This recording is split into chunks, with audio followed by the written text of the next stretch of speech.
figure. 9 months after the Battle of Badr, the Quraysh hate is dire, and they're seeking Muhammad. They need to quench their thirst for revenge and sacred blood. They just want to kill him first, before he converts them all.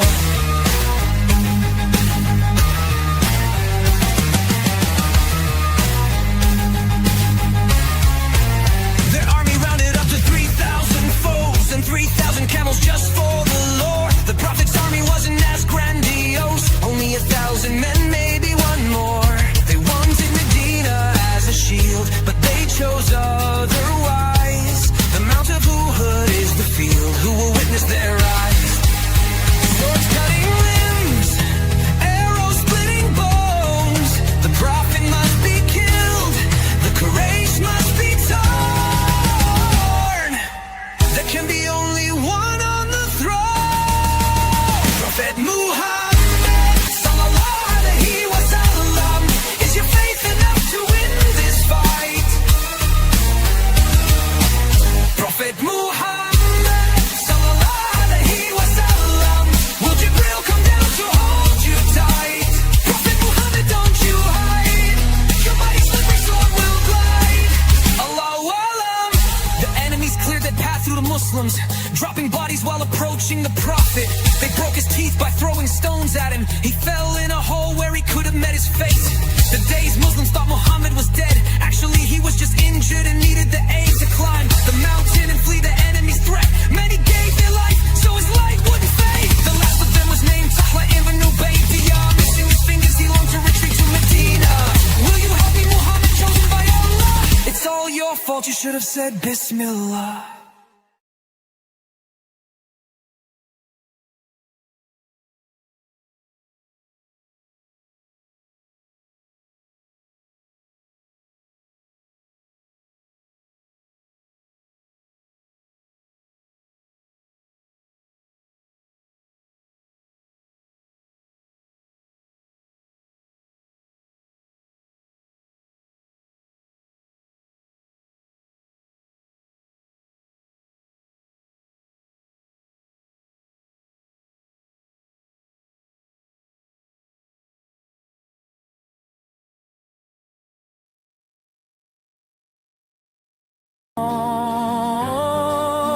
J'ai un cœur de lion.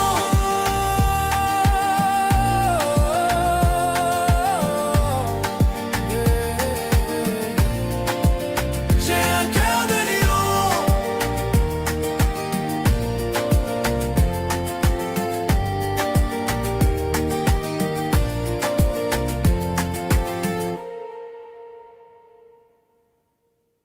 Babal alaikum, est-ce que ça va bien? Est-ce que vous m'entendez correctement?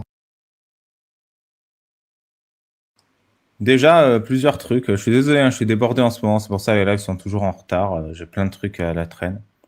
Il y a mon PC qui saturait, je comprenais pas pourquoi j'avais plus d'espace disque. Alors pourtant, il n'y a rien dessus.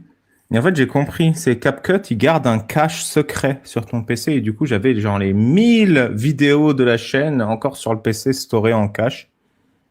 Et du coup, j'ai vidé tout ça et ça a fait du bien à la machine. Est-ce que vous, ça va? Vous savez, j'ai eu un peu le blues aujourd'hui. Je sais pas si vous voyez dans les films, quand à la fin, tous les persos que vous aimez, ils meurent, il reste plus que le héros, finalement, le perso principal. Est-ce qu'il reste des critiques de l'islam, là, à part moi? Des débatteurs, des youtubeurs, des tiktokers? En fait, sans m'en rendre compte, je suis tout seul. Je sais pas si vous avez remarqué, mais ouais, je suis tout seul, ouais. La solitude. La seulomancie. Seul au monde. Il n'y a plus personne dans le game. Enfin, tout seul. Vous êtes là, comme dirait Pat de Velours. Tiens, je vais t'épingler. Et dans ta tombe, tu seras autant tout seul. Et musulman, ça les fait rire parce que, en fait, Ika, ce musulman, ça le fait bander de savoir que les gens souffriront seuls dans leur tombe parce que Allah va les torturer, qu'ils ne pourront rien faire. En fait, ils jouissent de l'impuissance des gens face à la torture et à la tourmente. Et c'est ça qui est mignon.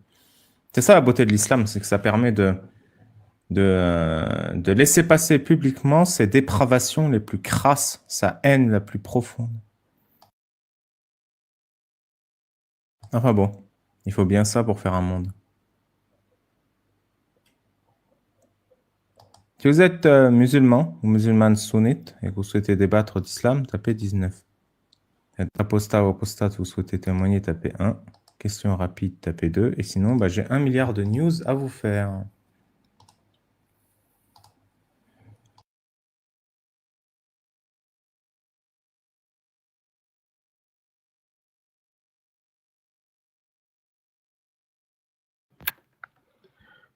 Oui, bonjour. Salut les doigts, ça va? Ça va, alhamdoulilah, et toi? Très très bien. Alors comme ça, t'es monteur vidéo, tu veux travailler pour moi ou pas? Tu veux que je travaille pour toi? Ouais, faire des montages islamophobes. Non, plutôt le contraire, moi, plutôt le contraire. C'est vrai, tu fais des shorts de da'wah? Dawa, Dalil, tout ça, quoi. Vas-y, donne-moi ta chaîne, je vais aller en mettre. J'en mets un là, on regarde ensemble.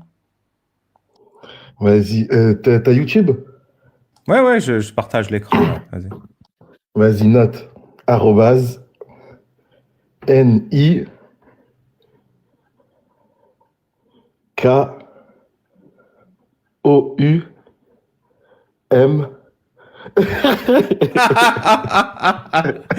Tu vois la scène dans Breaking Bad là, quand le mec à la fin il veut voir T'as Hank. failli aller jusqu'au deuxième cas, putain.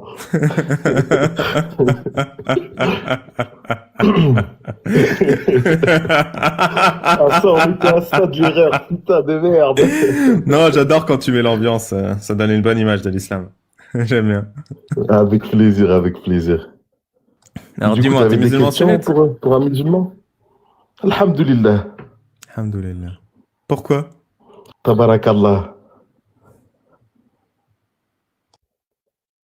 Pourquoi? Pourquoi pas? Non mais t'as une bonne raison d'être musulman, tu y as réfléchi ou pas du tout? Franchement, j'ai commencé à y réfléchir quand j'avais 17 ans, je crois, ou 18 ans. Et en fait, je me suis dit, voilà, quand je vais avoir 18 ans, que je serai adulte, est-ce que ça m'intéresserait de me faire allaiter? Et là, je me suis dit, putain, quand même, c'est pas mal. Hein. Et là, je me suis dit, non, c'est ça qu'il me faut. Ok, écoute. T'as un truc intéressant à me dire ou pas? À part ta blague. Non, y a rien d'intéressant. Je suis vraiment pas musulman. Je suis devenu athée. Alhamdulillah. Et voilà, moi, voilà, il y a mon visage, même si je mets pas la caméra, comme ça, il n'y a pas de, je sais pas quoi. Et du coup, voilà, je voulais te faire un petit troll, manière 2. Et franchement, t'es le premier apostat que j'écoute. Après, j'ai écouté les autres lives, les autres trucs, machin et tout. Mais t'es le premier que j'écoute premier degré sans l'insulter. C'est toi. Voilà, J'ai pas compris. félicitations. Pourquoi t'insultes les autres? Non. En gros, si tu veux, avant, quand j'étais encore musulman, quand je voyais les lives de Jack le Fou et tout, c'est pas que je l'insultais ou je mettais pas de commentaires au coup, j'ai jamais été comme ça. Mais c'est vrai que dans ma tête, j'avais une petite remarque. Qu'est-ce qu'il veut tu vois? Qu'est-ce qu'il veut cet arba, tu vois ce que je veux te dire? J'avais cette petite réflexion-là, parce que j'écoutais pas le fond et que, voilà, je voyais juste que vous parlez de l'islam en des termes peu élogieux. Et ensuite, t'es le premier à qui je me suis dit, attends, il a dit un truc sur un short ou je sais plus c'était quoi, qui était intéressant, tu vois, qui était intéressant. Et je me suis dit, attends, je vais écouter le fond, voir ce qu'il dit. Et c'est là où j'ai commencé à écouter un peu les apostats, on va dire, et voilà, tout ça, quoi. Et du coup, toi, t'es apostat depuis combien de temps? Officiellement ou officieusement? Vas-y, les deux, raconte ta life. En fait, en gros, moi, depuis toujours, si tu veux, depuis que je suis petit, en fait, depuis que j'ai un peu l'âge de réfléchir de moi-même, j'ai toujours eu un doute par rapport à l'islam. Toujours. Et je sais pas, il y a toujours eu ce doute-là, et en même temps, il y a toujours eu cette peur-là qui m'accrochait à l'islam. la peur de l'enfer, la peur des djinns, la peur de, etc. Et dernièrement, on va dire les plus ou moins 10 dernières années de ma vie, il n'y avait rien de musulman dans ma vie. Je veux dire, Dieu n'intervenait jamais dans ma vie. Tu vois, je pensais pas à Dieu, je pensais pas à son prophète, je m'en foutais complètement. En fait, je faisais ma vie et fuck, quoi. Jusqu'à un moment où, en fait, moi, si tu veux, je suis quelqu'un qui est très avide de savoir, je suis très curieux, mais vraiment, je te parle de vraie curiosité. Je vais regarder, je sais pas, un bout de béton qui n'est pas pareil que l'autre, je te jure, hein, je vais aller voir sur Internet pourquoi il est comme ça. J'aime bien rechercher les choses de moi-même, j'adore ça, vraiment. Et je me suis dit, putain, c'est bizarre. Dans ma vie, dès qu'il y a un sujet qui me passionne, qui m'intéresse, je vais chercher, je vais lire, je vais me renseigner. Mais le seul sujet où j'ai plaffé, c'est l'islam, alors que je suis musulman depuis la naissance. Et en fait, ça a commencé par là, la réflexion. Je me suis dit, mais c'est bizarre. Pourquoi un mec comme toi le moindre savoir qui peut gratter, il va le gratter, mais le savoir de l'islam qu'on t'a inculqué depuis ta naissance, genre ça, tu t'en fous, genre. Et c'est après où en fait j'ai eu cette réflexion, je me suis dit non, c'est pas normal, il y a quelque chose d'autre en fait. Pourquoi moi, l'Idoua, je suis pas allé chercher? Et en fait, c'est là où j'ai commencé à comprendre qu'en fait, il y avait un discours, surtout en France, je vais parler de ce que je connais, mais en tout cas en France, il y a un discours au niveau de l'islam sunnite où on t'empêche d'aller lire les textes. Vraiment. Non, trop c'est pas qu'en compliqué. France, hein, c'est sur la terre entière. Oui, sûrement, sûrement. Après, moi, je parle de ce que je connais, tu vois. Mais je pense que c'est la même stratégie ailleurs. Je pense que oui, je suis d'accord avec toi. Et en fait, si tu veux, je me suis dit, c'est bizarre, tu vois. Je me suis dit, vraiment, c'est bizarre. Et donc, j'ai commencé à lire le Coran. J'ai commencé à lire le Coran, vraiment.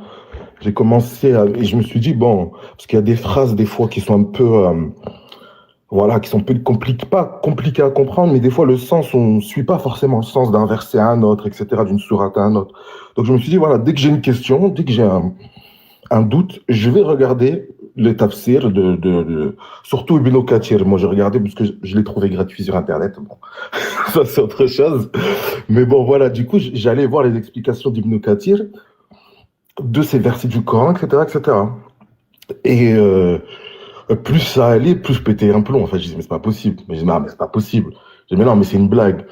Jusqu'à ce que je dise, je crois que c'était celle qui m'a vraiment fait sortir de l'islam, c'est Surat Tauba, je pense. Ouais, c'est Surat Tauba, où j'étais à un moment donné, je faisais que rire, parce que je trouvais ça tellement débile que je trouvais ça marrant. Il y a des moments où je disais, mais non, mais ça va trop loin. Bref, bah, du coup, tout simplement, voilà quoi. Et puis ensuite, un live en menant un autre. Enfin, je regardais beaucoup les rediff YouTube aussi, donc sur d'autres sujets, etc. Et voilà, petit à petit, quand j'ai compris, quand j'ai lu le Coran, les tafsirs, les sahih, etc., c'est là où en fait tout s'est connecté dans ma tête. Je sais pas, j'ai eu comme un sursaut de lucidité, mais vraiment. Et qu'est-ce qui s'est connecté et comment tu l'as vécu émotionnellement? Mais en fait, ce qui s'est connecté, c'est le fait que je me dise comment ça se fait qu'on m'a empêché à ce point-là d'aller lire.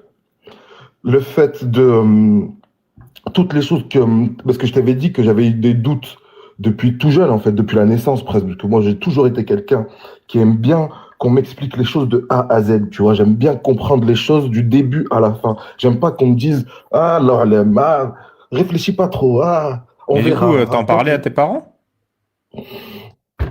Pas forcément mes parents, non. Pas forcément mes parents, mais bon, moi, je suis quelqu'un, je vais chercher l'info moi-même, tu vois. C'est-à-dire, soit je lisais des trucs, soit j'allais voir des vidéos, soit... Bref. Et en fait, du coup, ces doutes-là que j'ai depuis tout petit, ils sont connectés avec le fait que j'ai vraiment cette impression qu'on m'a empêché de me renseigner sur la religion en me mettant des barrières.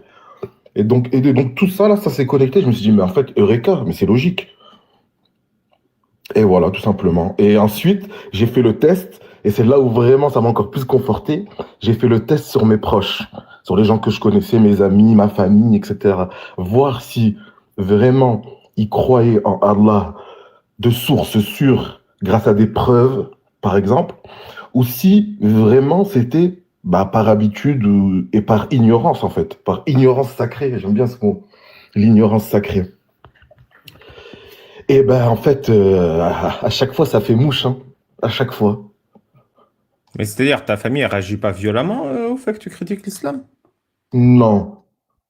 Non, ça va. Non, franchement, j'ai toujours eu une famille très compréhensible. Surtout ma mère, tu vois, elle est très... voilà, quoi. Ma mère, elle a un amour inconditionnel pour ses enfants, tu vois. Quoi que je lui dise, je serai toujours son fils, tu vois. Et j'ai cette chance. Je sais que tout le monde n'a pas cette chance. Mais moi, alhamdoulilah, j'ai cette chance, tu vois. Donc du Et coup, tes frères et sœurs, ils vivent comment? Ils sont musulmans? Ils sont athées? alors, mes frères, j'en ai pas encore vraiment discuté avec eux. Si tu veux savoir, mais t'inquiète, hein, j'attends ce moment, hein. Je l'attends vraiment ce moment. Il me tarde. Mais on n'en a pas encore vraiment discuté. Puis j'ai un de mes frères, je pense que lui, il est athée depuis très longtemps.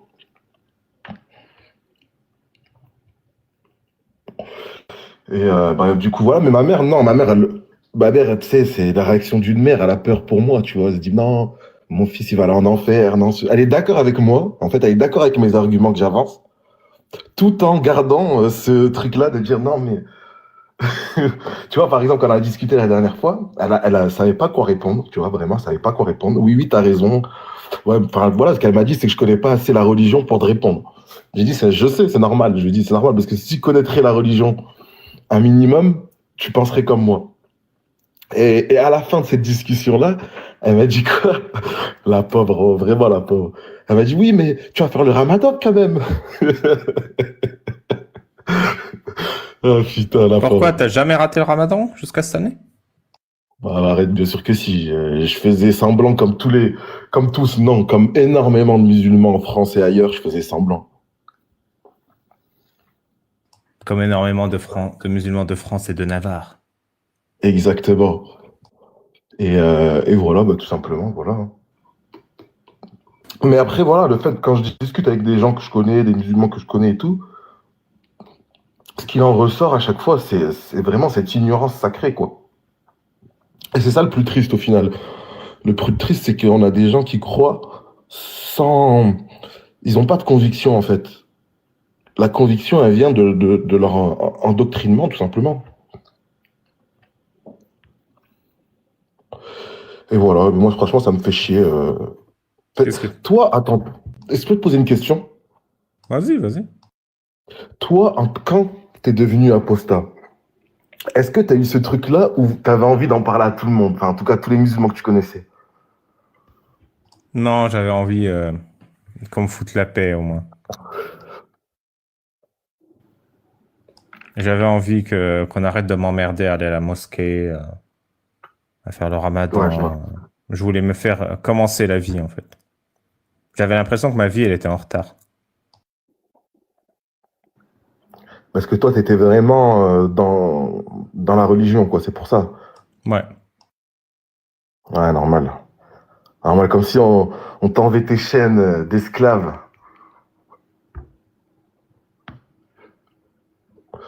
Je vois, je vois.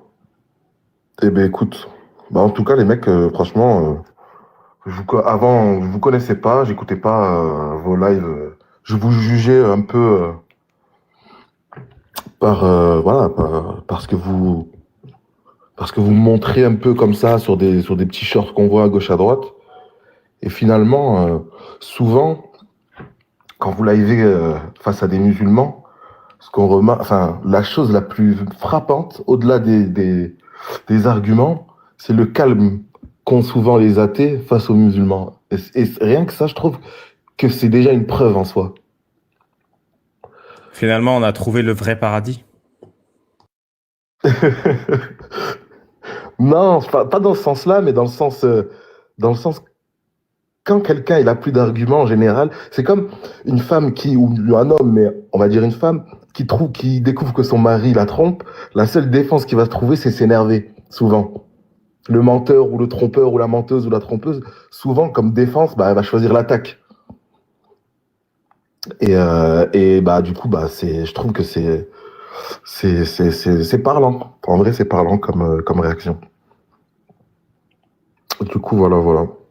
Mais tu penses que ça sert, ce qu'on fait? Ça sert quelque chose? Oui, totalement. Totalement. Enfin, ça sert pour les gens qui...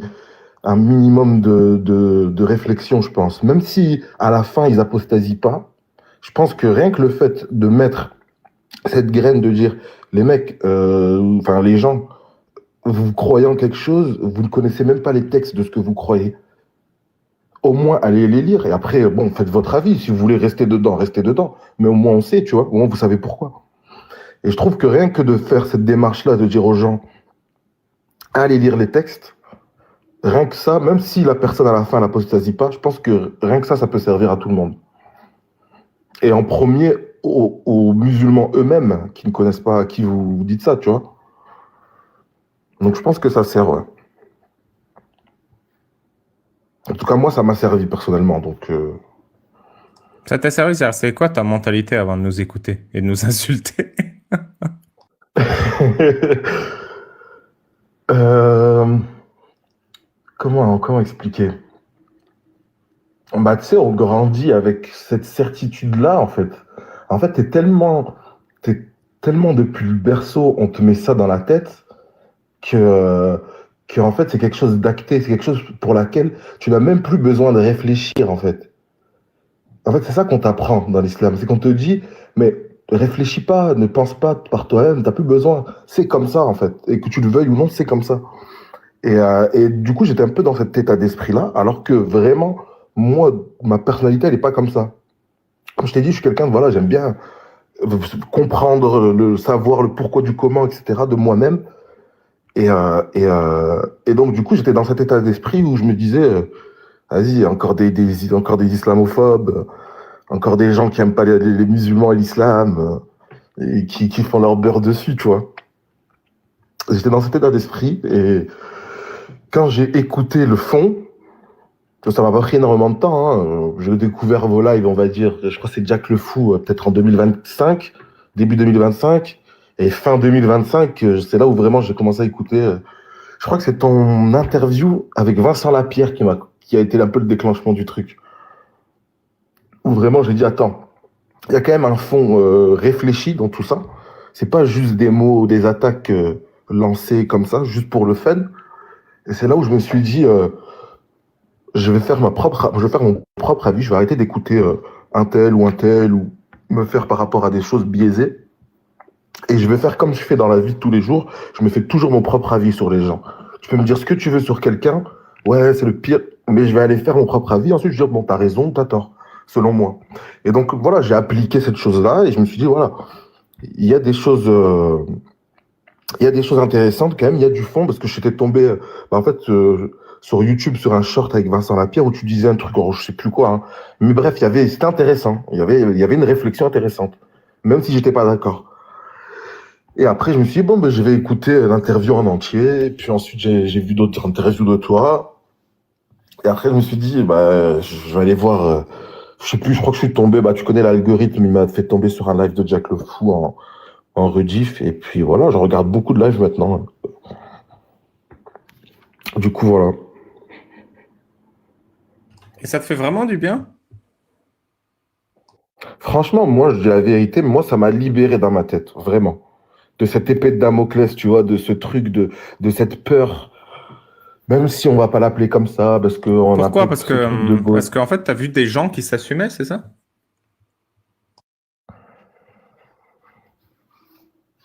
Non, franchement, c'est pas le fait de s'assumer, non. Parce que moi, je suis un mec, regarde, je m'en branle, moi, je me cache pas.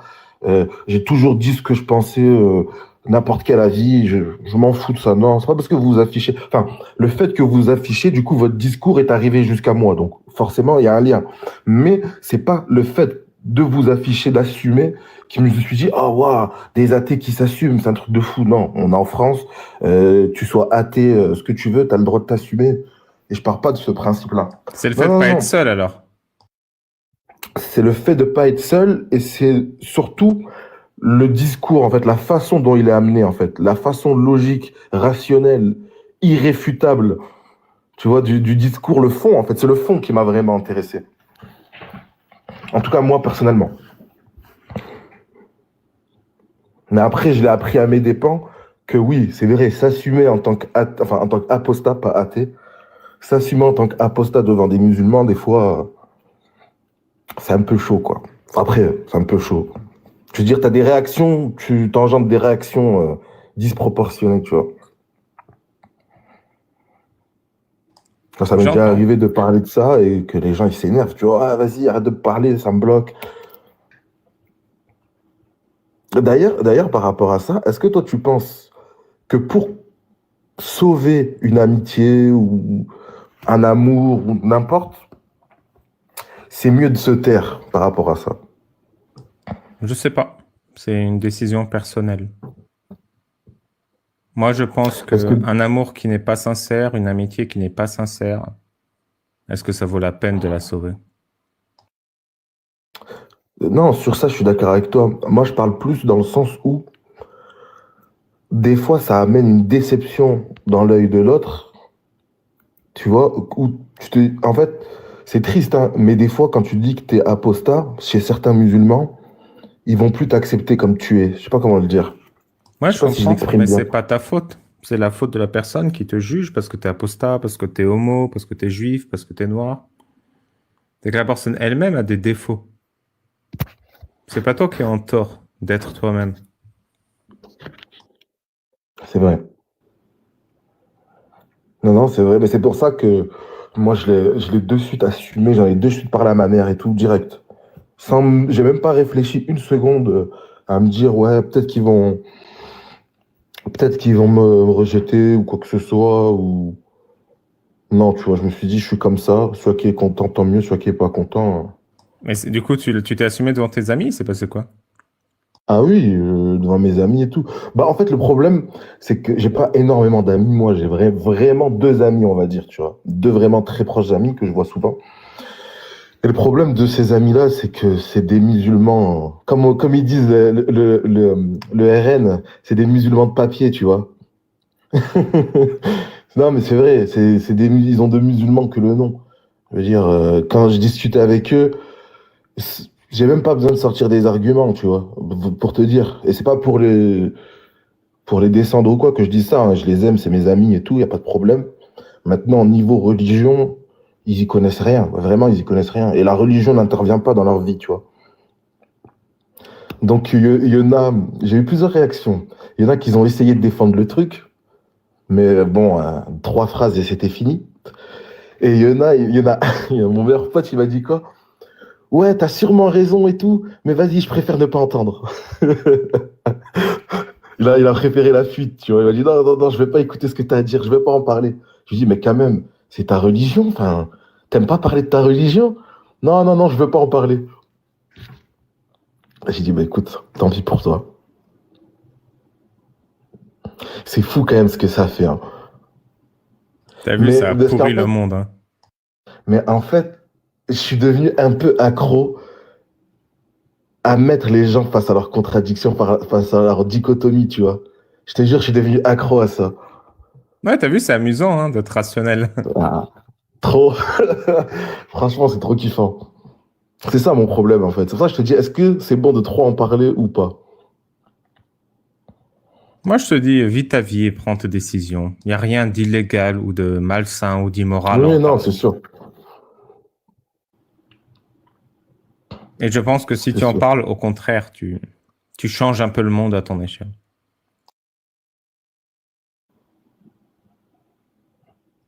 Tu parles du monde qui est posé sur la baleine, là? Et ouais, mon petit monde à moi. Non, mais ouais, bah écoute. Bah voilà. Bah en fait, je voulais te troller un peu, c'était pour rigoler, mais ça fait j'ai jamais vraiment demandé à monter. Mais je me suis dit, le jour où j'ai l'occasion de dire ce que je pense, j'aime bien dire ce que je pense, bah, je vais en profiter, donc voilà.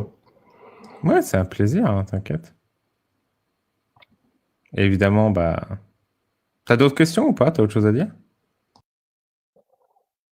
Non, non, j'ai pas d'autres questions. Bah, peut-être une question pour toi. Est-ce que le fait d'être apostat t'a donné envie de savoir quand même s'il y a un Dieu ou pas du tout, ou si ou non, tu t'es dit non, ça y est, fuck, C'est Non, pareil en partout de toute soi, façon. j'ai jamais vraiment cru en Dieu.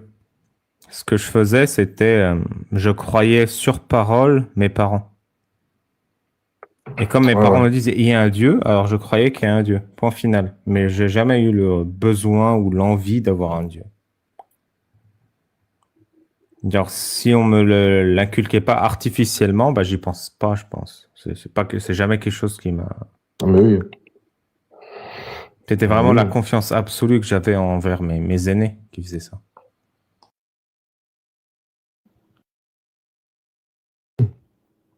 Ouais. Bah écoute, ouais, c'est bien de pouvoir s'en libérer, hein, franchement, hein.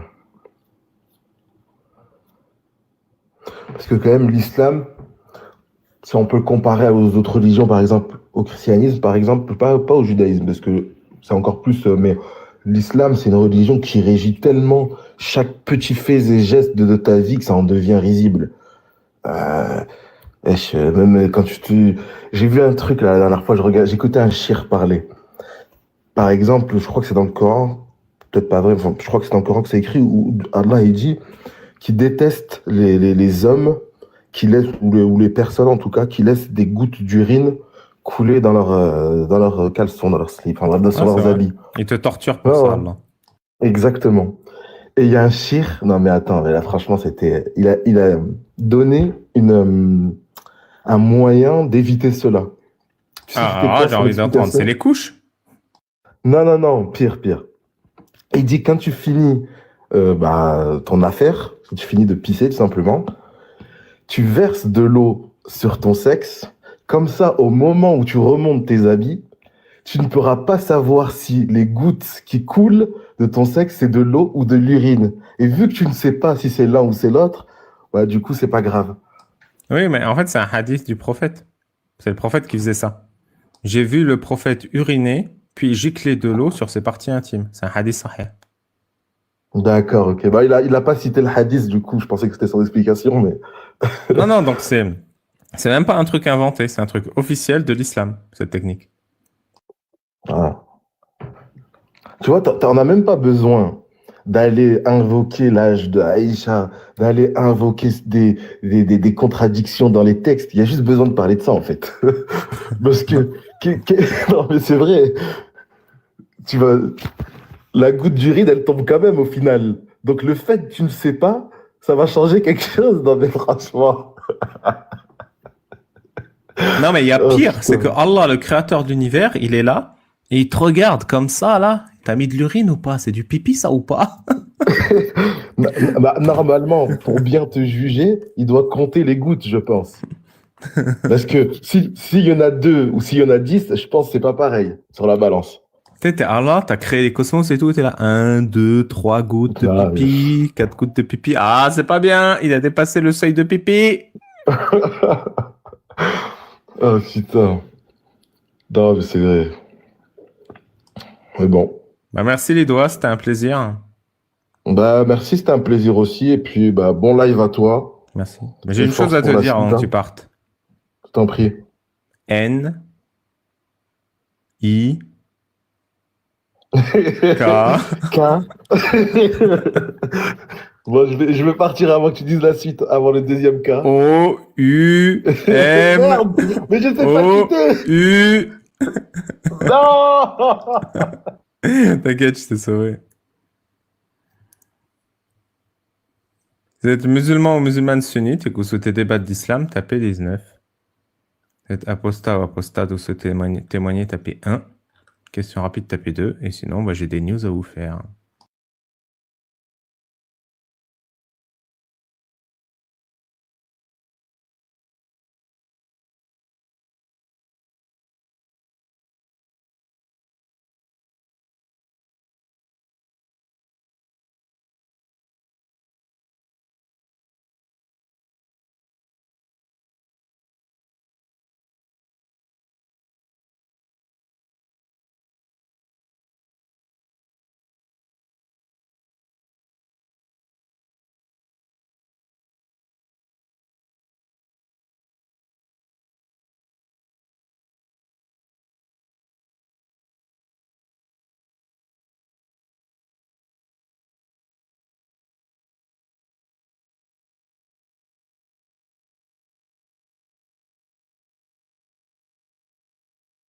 Ah merde, j'ai plus de son.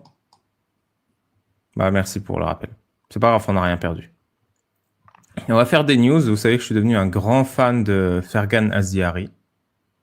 Et on va commenter un peu ces échanges. Le premier échange que je vais faire, il est délicieux. C'est un échange avec Hervé Joly, chercheur CNRS, historien, beaucoup, sociologue un peu, des élites, des entreprises, ETC. Autre étude ou avis n'engageant pas le CNRS. Interrogé par Pascal Praud sur l'avenir de l'Occident face à l'islam, Fergan Aziari, auteur de l'ouvrage L'islam contre la modernité, livre son analyse. Les catégories musulmanes sont plus perméables que les autres à des valeurs autoritaires et sexistes. On va écouter Fergan déjà, et après on va voir le clash ultime. Il met une fessée légendaire, hein, Fergan. Disons qu'aujourd'hui, la trajectoire des sociétés occidentales n'est pas très optimiste, pour dire les choses poliment. C'est-à-dire qu'on a effectivement accueilli d'importantes communautés issues d'une ère culturelle qui affiche des standards bien plus faibles que les nôtres en matière de respect des droits de l'homme, des droits des femmes, donc ça c'est incontestable. Et malheureusement, les enquêtes sociologiques montrent aujourd'hui que les catégories musulmanes sont en moyenne bien plus perméables que les autres à des valeurs autoritaires, à des valeurs sexistes, à des valeurs homophobes. Donc si cette tendance se continue, il y a un risque non négligeable effectivement de fragilisation des sociétés démocratiques. Mais moi, je pense quand même que rien n'est écrit et qu'on peut mener ce combat culturel intellectuel à condition d'être honnête avec nous-mêmes, à condition d'être plus exigeant, à condition de retrouver une certaine confiance et fierté d'appartenir à cette civilisation occidentale qui a quand même enfanté la démocratie libérale. C'est un combat qui, évidemment, C'est pas gagné. Voilà, et du coup, Joly, CNRS, nous dit « C'est marrant, la peur de l'islam fait recette, alors que notre société s'inscrit de plus en plus en opposition. La parité s'est imposée, les LGBTQ++ sont célébrés, etc. S'ils étaient malins, les réacs de CNews feraient une alliance islamo-droitiste pour le grand remplacement des dépravés. » Quoi ? Quoi, de la baise ?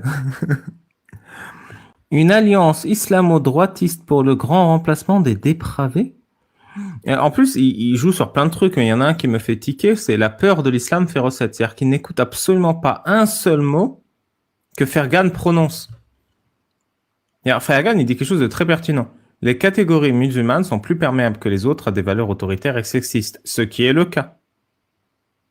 Donc, on pourrait dialoguer en disant non, le sexisme, l'autoritarisme n'est pas quelque chose auquel les musulmans sont perméables. Mais ce n'est pas vrai, ils le sont. Et c'est un handicap d'ailleurs, ce n'est pas bien. Il ne faut pas que les gens soient perméables au sexisme et à l'autoritarisme.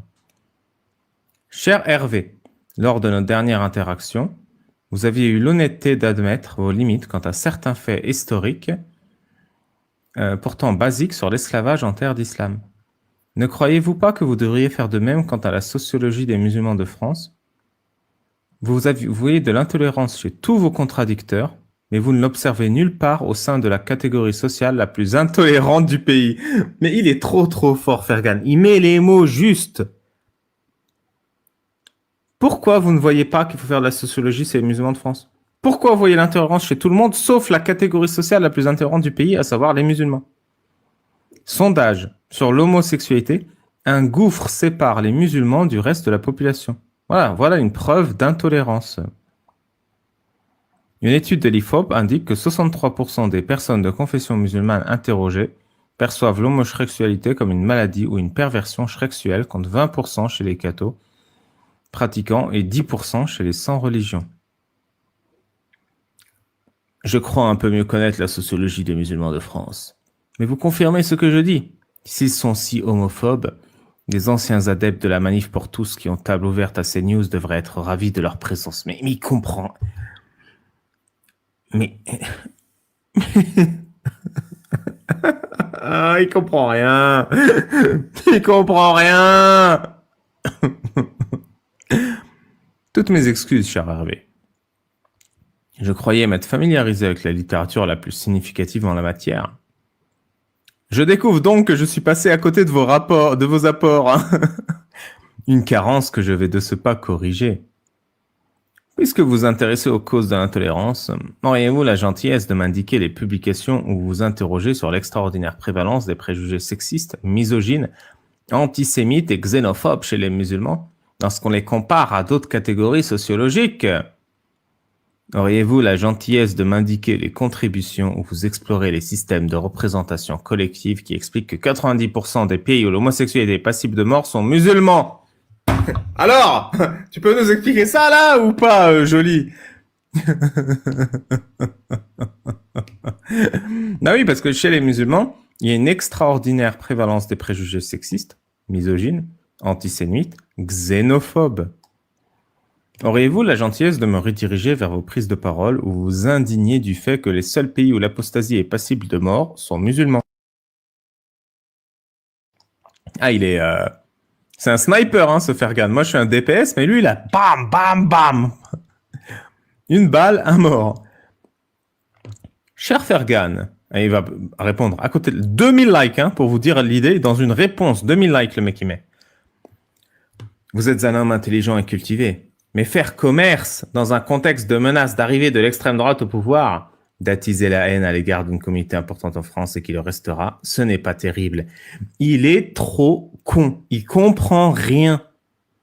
Pour lui, faire une critique légitime des problèmes de la communauté musulmane, parce que ce sont des problèmes factuels, hein, c'est faire commerce d'attiser la haine.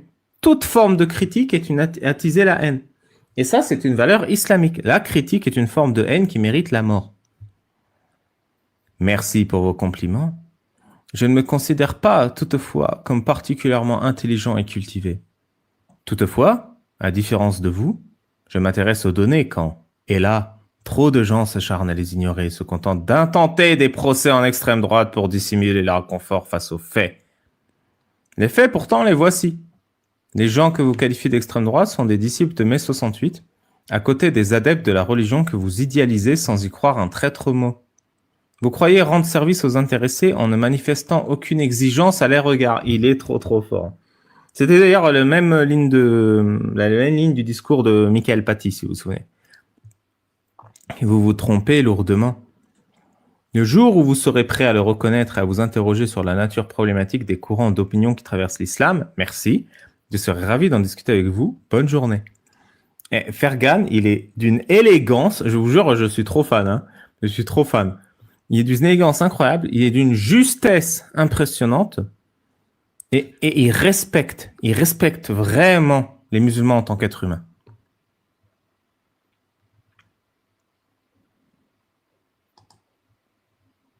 La société française est déjà de très loin la plus exigeante d'Europe occidentale en matière de laïcité, avec un succès limité. J'y suis a priori plutôt favorable, mais le risque d'attiser les radicalités religieuses en voulant les combattre existe. Voilà. Si tu combats la radicalité religieuse, tu l'attises! Voilà, c'est ça. Il vaut mieux baisser son slip. C'est comme ça que tout va bien et que tu te fais bouffer sans t'en rendre compte en étant anesthésié. Donc, votre solution face à l'extraordinaire prévalence de l'intolérance dans certaines communautés est de ne pas confronter cette intolérance et de la laisser s'épanouir. Adaptez-vous le même comportement avec ceux que vous qualifiez d'extrême droite, ou est-ce un raisonnement que vous réservez uniquement à l'islam? Je suis pour le respect de la loi. Il répond jamais. C'est incroyable. Et il pose des questions claires, Fergan. Questions claires, commentaires clairs, questions claires, commentaires.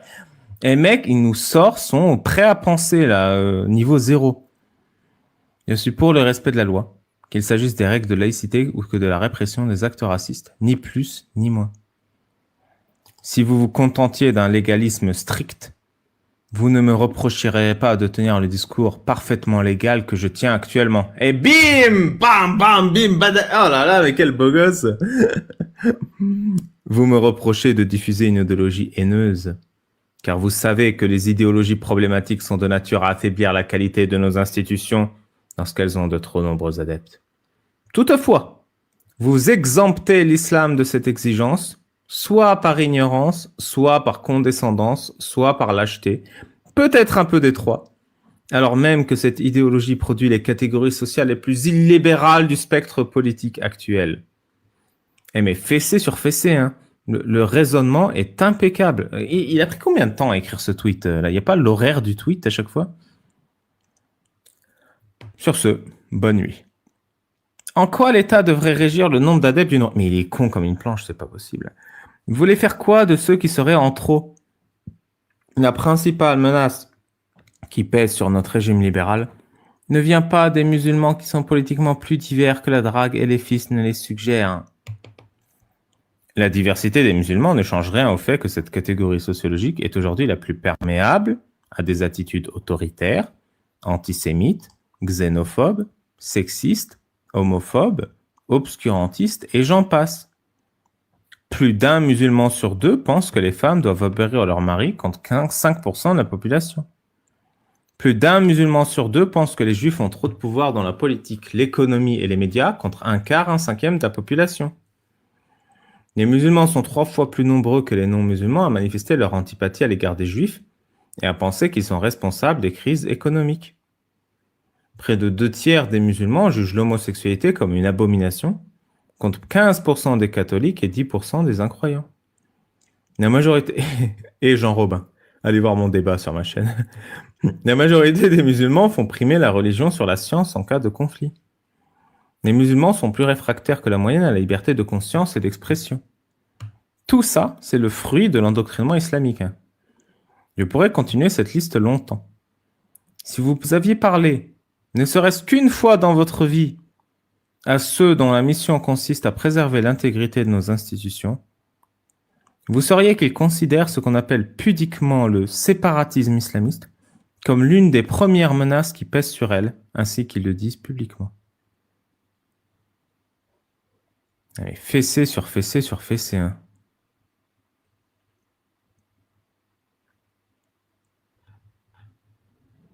Oui, mais on n'en sait toujours pas ce que voulaient faire des adeptes de la religion musulmane en trop. Mais je vous le jure, c'est un sketch. Actually, le livre que je publie, et que vous ne lirez sans doute pas, est bien plus un constat qu'un programme. Je ne prétends pas avoir toutes les clés.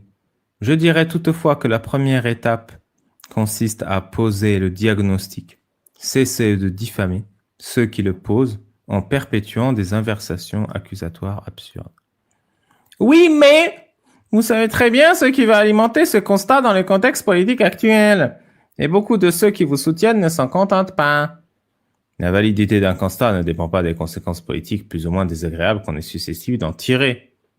C'est précisément ces réflexes obscurantistes qui nous ont conduits là où nous sommes aujourd'hui. Et il est regrettable que tant de scientifiques de votre niveau reproduisent cette attitude. Sur ce, je m'arrête là. Mais c'est Abou PLS, je suis désolé. C'est un dieu. Vous croyez vraiment que le problème principal de la société française serait la vision du monde problématique de, disons, en comptant large, la moitié d'une communauté qui représente 7% de la population selon le récent sondage de l'IFOP, sont environ 3% de celle-ci, heureusement qu'il s'est divisé 7 par 2. Grok, qui a gagné ce débat? Ce débat est subjectif et nuancé. What the fuck? Aucun vainqueur clair, cela dépend de la perspective. Même Grok, il est trop con. Tous des fous. En tout cas, beau gosse Fergan, et ce n'est que le début, hein, il en reste. Je vais vous montrer la suite. Ça y est, nous dit Vert à moitié plein. On a perdu Fergan A. Ah oui, alors je vous donne le contexte. Il y a... comment il s'appelle le collectif des meufs? J'ai visité la France cette semaine pour parler aux patriotes pour l'union de Tommy Robinson. Et la ville a été perdue depuis longtemps, remplacée par des dealers agressifs. Ah, ils sont à la gare du Nord, là, je crois. Et du coup, les dealers, ils agressent. Et du coup, tu as French Response, qui est le compte de réponse officiel de la French MFA. Je ne sais pas c'est quoi MFA. C'est dommage que Paris ne vous ait pas conquis cette fois. Si vous voulez revenir, dites-le nous. Nous allons vous aider à planifier votre visite pour que vous attrapiez les meilleurs coins de Paris. Némésis, voilà. Avec Tommy Robinson, qui est un journaliste. Et Fergan Azari qui leur sort, c'est tout ce que vous avez à répondre. Envoyez une vidéo où 2 individus sont cernés par une bande de gens menaçants. Vous ironisez. Eh mais c'est une dinguerie, hein. Ah, donc le compte officiel du ministre des Affaires étrangères se moque de l'assaut subi par Tommy Robinson et moi-même, Alice Cordier, voilà, de Némésis. Chaque semaine, des journalistes de toute la planète viennent filmer les insécurités à Paris. Ils partent avec des images désastreuses de notre pays, mais ça n'empêche pas les officiers parisiens de s'en moquer. Mais c'est un truc de ouf, hein. C'est un truc de ouf. C'est une dingue. Ils se moquent de l'insécurité dans leur propre ville. C'est une dinguerie. Et Fergan, voilà, il leur met une belle fessée quand même. Et du coup, t'as un mec qui fait « On a perdu Fergan. Ah, c'est fou les gens, c'est pas si mal de droite qui perdent le contrôle et la mesure des choses. On lui souhaite bien du bonheur à ressasser dans la bolosphère au lieu de faire émerger une critique raisonnable de l'islam politique. » Le gars, il a fait un truc totalement raisonnable. Hein. La remarque de Fergan est extrêmement raisonnable. Pourquoi le ministre des Affaires étrangères se moque de l'insécurité en France?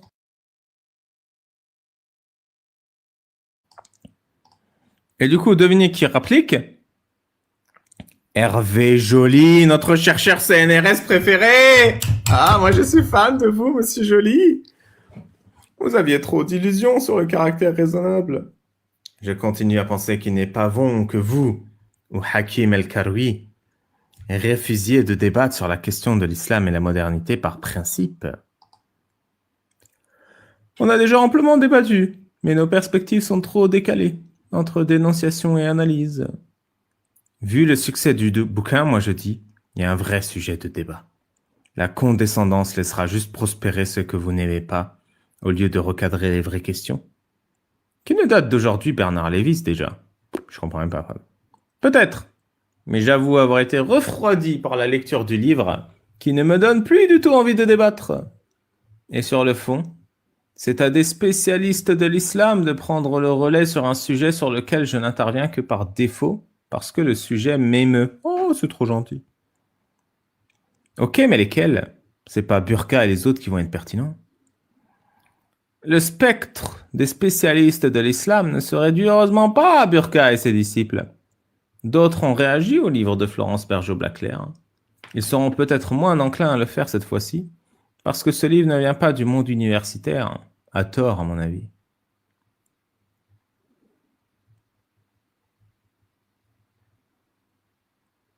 Je croyais qu'il avait répondu quelque part, Fergan. 1. Parce que le sujet m'émeut. Très honnête de votre part d'admettre que vous vous refusez à la moindre attitude rationnelle. Bam, bam, bam! T'es en sécurité nulle part, frérot! Rien à voir. J'expliquais juste pourquoi j'interviens sur ce sujet sans être un spécialiste. Parce que derrière, il y a des êtres humains qui sont attaqués. Je pense à ceux que je connais et apprécie, que je ne vois en rien comme des menaces alors que je suis un mécréant laïcard. Vous n'en avez rien à faire des êtres humains, répond Fergan. Autrement, vous seriez d'abord scandalisé par l'oppression que sévit en terre d'islam, au lieu de vous en prendre à ceux qui la dénoncent. On ne vous a jamais entendu sur ce sujet. Mon pote, PLS, ça, je te repose direct. Vous n'avez aucun monopole de la dénonciation du régime iranien et autres régimes islamistes. Notre débat porte sur la société française et sur des musulmans pour la plupart nés en France qui n'ont rien à voir avec ces régimes, sauf à les avoir fuis. Si vous avez lu l'essai comme vous le prétendez, vous auriez vu que celui-ci s'intéresse au monde musulman. Je refuse toute approche franco-centrée. Bim, bim, bim! Fils, face, fessé! Vous vous dites ému par un essai qui critique une superstition médiévale en des termes non plus virulents que ceux que nos plus grands philosophes usaient contre le cléricalisme catholique. Moi, ce qui m'émeut, c'est la proportion invraisemblable d'êtres humains qui sont persécutés par la dite superstition. Ces athées qui se cachent dans le monde arabe, ces femmes qui ne peuvent voyager sans l'autorisation d'un tuteur masculin, ces homosexuels qu'on pend en place publique, Salman Rushdie qui doit fuir l'Europe pour s'établir aux États-Unis, avant d'y être poignardé, ces chrétiens qui sont assassinés par milliers par des milices djihadistes en Afrique, ces musulmans modérés qui sont pendus car traités d'hérétiques ou d'apostats. Quand ces persécutions-là vont-elles vous émouvoir, à moins que votre humanité soit à ce point sélective? En France, des rapports expliquent que les juifs ne peuvent plus être scolarisés n'importe où. Une jeune fille fut déscolarisée.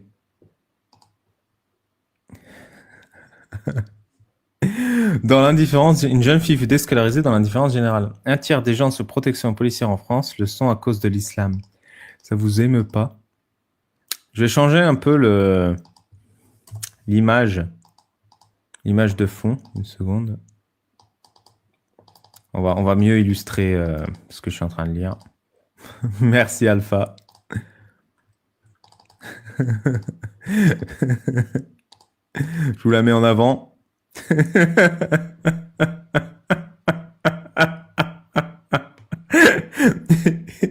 Il est là! Il est parmi nous, le sniper!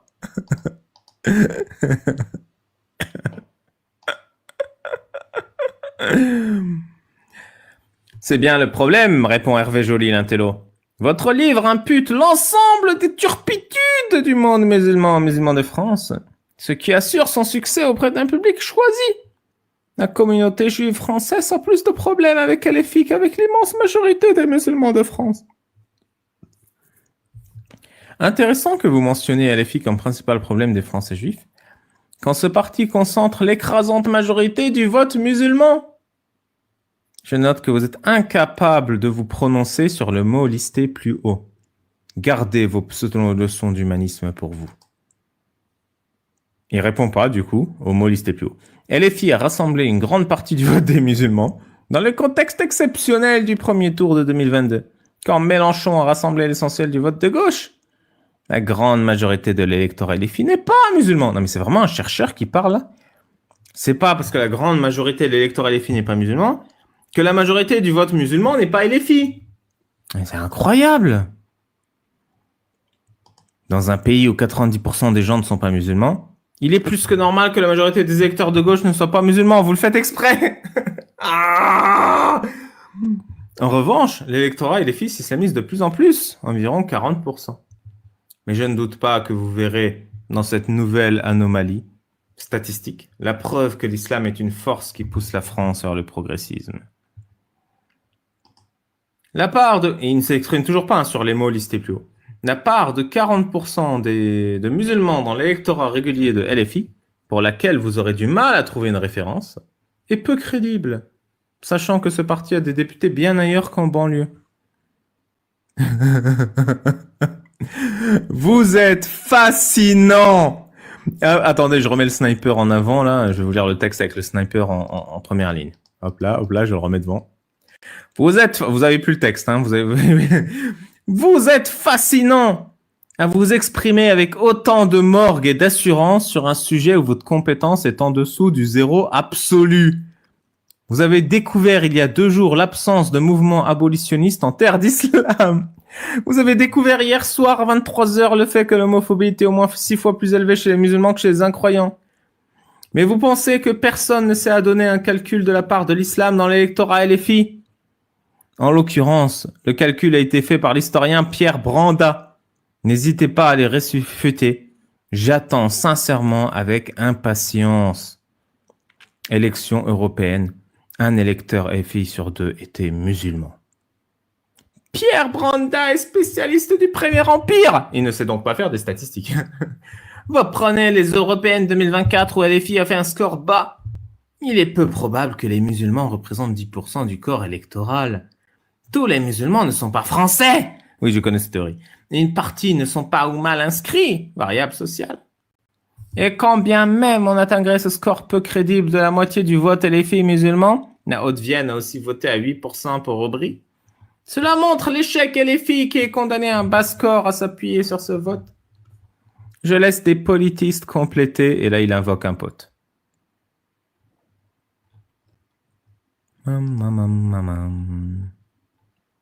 Vous faites fi des dynamiques démographiques.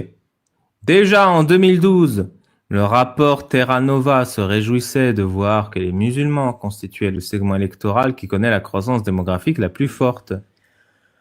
Certains politistes n'hésitent plus aujourd'hui à parler du vote musulman comme un swing vote capable de faire basculer des élections, comme le montre la publication ci-dessous. Même M. Al-Karoui, dont on a assisté au naufrage il y a quelques jours, s'amusait du fait qu'on pouvait largement imputer la victoire de Hollande sur Sarkozy au survote musulman.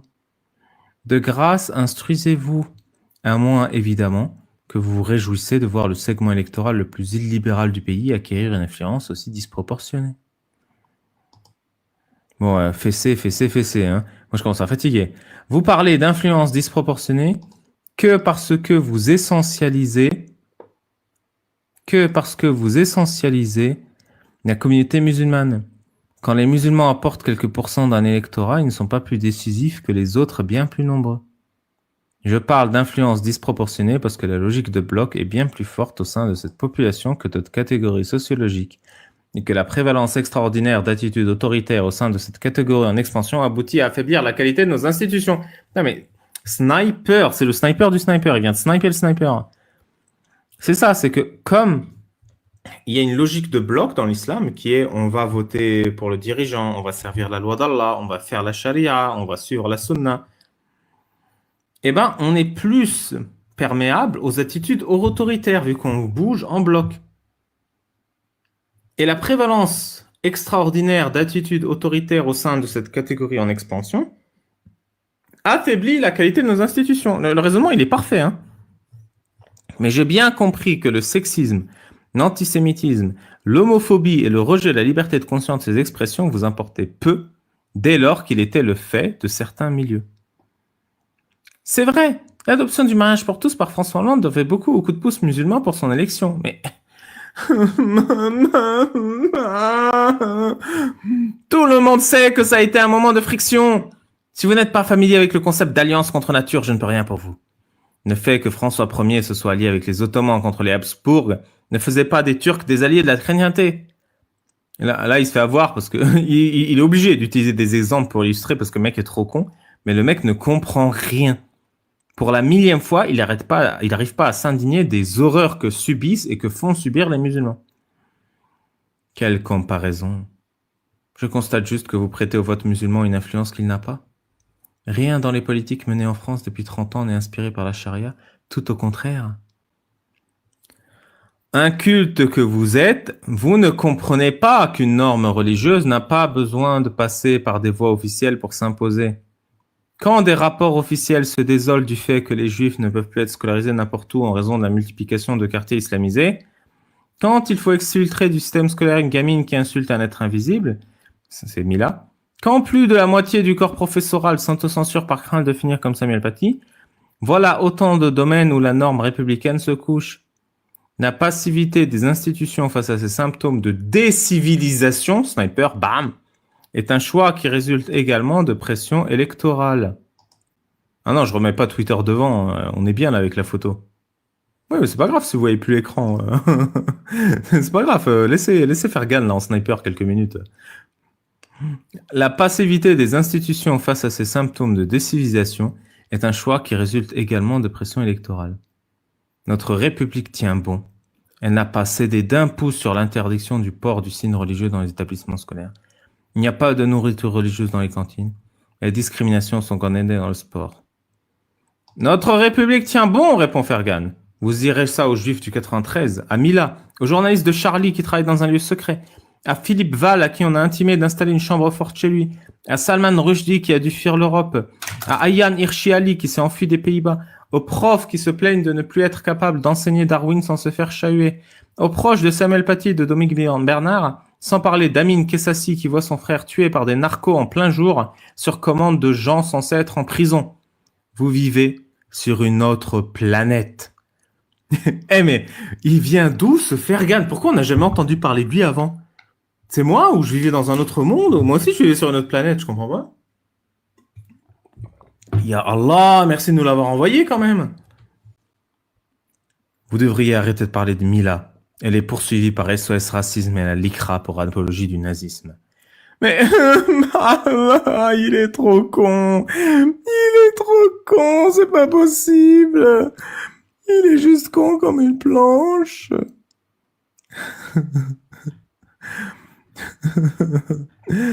J'en ai marre. J'en ai marre. Bon, on revient à l'actu. Je remets Fergan en arrière-plan. Pour l'instant. Mais il est toujours là. Hein. Il est caché. Il vous surveille. Un autre truc. C'est un honneur pour moi de voir l'islam contre la modernité présélectionné pour le prix Victor Hugo, parrainé par Marie Hugo et Fabrice Luchini, le tout en bonne compagnie. Quel que soit le résultat, merci aux membres du jury pour leur confiance et leur reconnaissance. Lors de la réunion du vendredi 6 février, le jury du 3e prix Victor Hugo a sélectionné 5 ouvrages. L'islam contre la modernité de Fergan. Nanana. Et t'as une musulmane qui répond « Fergan embrasse bien cette vie et ses jouissances éphémères. Une autre vie dans l'au-delà t'attend. Smiley cœur. » Alors évidemment, elle est en train de jouir de l'idée que Fergan se fera torturer une fois mort pour avoir écrit un ouvrage, l'islam contre la modernité. Elle n'a pas lu le livre, elle ne sait pas de quoi il parle, elle n'écoute pas ses arguments, elle ne le prend pas au sérieux, mais elle valide l'idée que Fergan est un mécréant qui mérite la torture. Et ça, c'est la première étape de la chaîne du terrorisme. C'est de normaliser l'idée que toute critique de l'islam mérite de disparaître de la surface de la Terre. Toujours la même menace de « tu vas voir après ta mort ». Et comment on sait pour voir après la mort ? On va t'y aider. C'est la première étape de la chaîne du terreau. Alerte au gogol. Superbe mise en abîme. Et c'est assez marrant parce que c'est exactement l'illustration de ce qui est dénoncé dans ce genre d'ouvrage. C'est que l'islam est obscurantiste, arriéré, méchant, violent, vulgaire, tortionnaire. Et cette dame se réjouit de la torture, de l'idée qu'un être humain se fera torture après la mort. Elle met des petits cœurs. Elle met des petits cœurs. Elle est l'illustration même du problème. Je voulais vous dire un truc, je suis un peu déçu. Il y a CNews qui m'a contacté pour un reportage sur l'islam cette semaine, mais j'avais pas le temps d'y aller à Paris. Et du coup, on n'a pas pu le faire. Bon, voilà, juste pour vous le dire. 5 citations de Fergan Azihari sur l'islam, cette fable qui voue un culte de la personnalité à un égorgeur.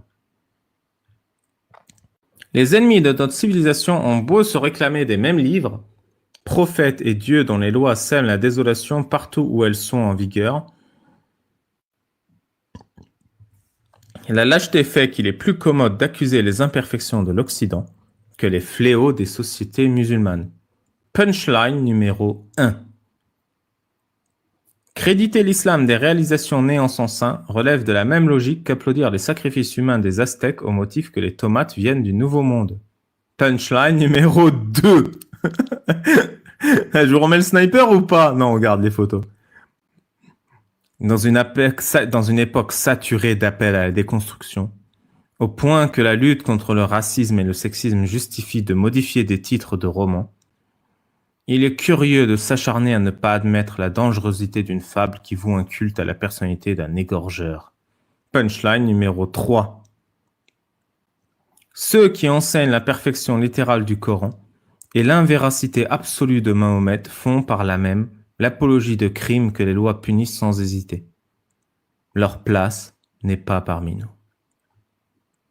Entre Olympe de Gouges et Mahomet, entre la Déclaration des droits de l'homme et le Coran, entre Tocqueville et Allah, il ne peut y avoir qu'une guerre éternelle, tantôt déclarée, tantôt larvée, jusqu'à ce que l'un capitule. Citation extraite de son très bon livre « L'islam contre la modernité », qui, au-delà de ces citations un peu chic, propose une vraie réflexion sur le sujet avec un angle d'attaque inédit. Achetez-le, lisez-le, parlez-en autour de vous. Et d'ailleurs, je fais une grosse dédicace à nos amis psychanalystes qui pensent qu'on ne veut pas partager les parts de marché de l'apostasie avec eux. Pas avec eux, mais avec des gens bien comme ce Fergan.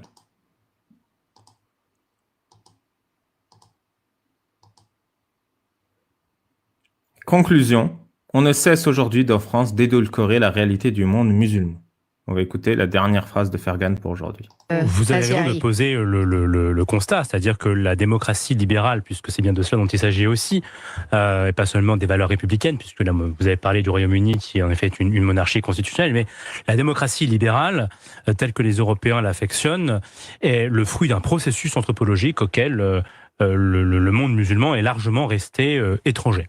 Et donc, en effet, si on a une part de l'islam qui continue à grandir dans les sociétés occidentales, cette croissance risque à terme de menacer les fondations même des démocraties occidentales, ce qui n'est dans l'intérêt de personne, ni des non-musulmans, ni des musulmans eux-mêmes. C'est ça le cruel aucun paradoxe. intérêt à l'islamisation En de la réalité, les société. musulmans n'ont même pas intérêt à l'islamisation des sociétés occidentales, puisque c'est dans ces sociétés-là, dans les sociétés non musulmanes, que leur condition est la moins désagréable. Et donc moi, si vous voulez, mon vœu serait que les principaux intéressés commencent quand même à méditer ce paradoxe pour en tirer les bonnes conclusions. Alors, sur les solutions, le livre est bien plus un livre qui fait un état des lieux.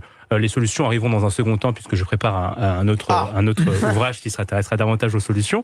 Mais je pense qu'avant de dire les solutions, il faut déjà poser un diagnostic qui malheureusement ne va pas de soi, parce qu'on ne cesse aujourd'hui en France d'édulcorer la réalité du monde musulman, et cette édulcoration contribue à nous faire perdre un temps précieux. Mais juste, Eh ben, écoutez, c'est une conclusion parfaite. Je ne vais pas commenter. Il est en boucle, Fergan. Sans le monde musulman, il n'a pas de vie. C'est tout le temps, les mêmes attaques. Tout le temps. Vous êtes Thierry. opposé. Aïe. Le constat, c'est-à-dire que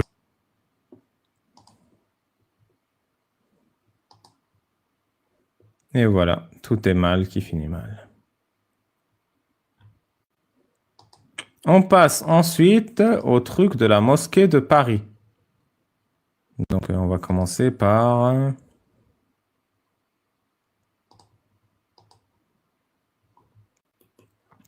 La grande mosquée de Paris publie un guide pour adapter l'islam à la France. On va écouter. Quand on lit, surtout quand on va dans les détails du glossaire, en réalité, la victimisation est omniprésente. Alors, j'ai par exemple lu les 10 lignes sur la radicalisation dans l'article fondamentalisme. Il est question de pauvreté, d'échec scolaire et de politique d'exclusion. J'aimerais savoir quelles sont ces politiques d'exclusion. Bah attends, on va aller voir la victimisation. Donc le contexte, c'est que la Grande Mosquée de Paris a sorti un rapport de 1000 pages, rien que ça, 1000 pages, pour expliquer aux musulmans de France comment vivre leur foi en accord avec la République. Alors déjà, j'ai 3 questions. 1000 pages, c'est-à-dire qu'il y a quand même 1000 pages de problèmes de l'islam avec la République au jour d'aujourd'hui. J'adore dire au jour d'aujourd'hui comme les musulmans. Deuxième problème, pourquoi ce rapport sort aujourd'hui, si ces 1000 pages de problèmes existent? Troisième question. Pourquoi il y a autant de problèmes de l'islam avec la République? Pourquoi? On va aller lire un peu ce qu'elle dit sur ce sujet. Le glossaire de la Grande Mosquée. Donc elle a dit quoi? Elle a dit, si on va à la page radicalisation, dans l'article fondamentalisme. Alors, F, fondamentalisme. Vous voyez l'écran là, normalement, hein? Ouais, c'est bon. Bon, après, c'est un peu mal croppé, mais c'est pas grave. Fondamentalisme. Alors, la dame dit, il n'y a que de la pleurnicherie et de la victimisation. Je veux bien le croire. Putain, mais c'est... Oh. Aïe, c'est insupportable.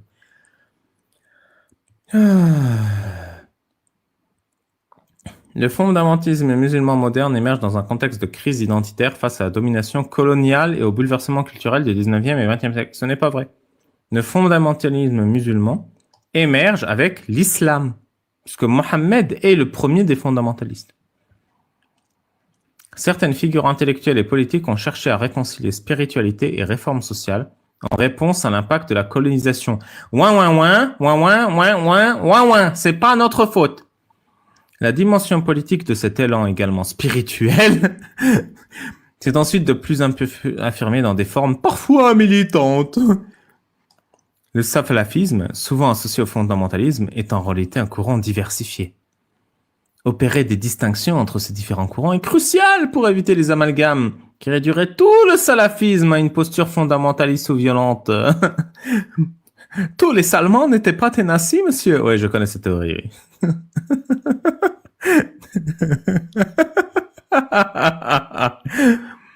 Instrumentalisation géopolitique et responsabilité occidentale.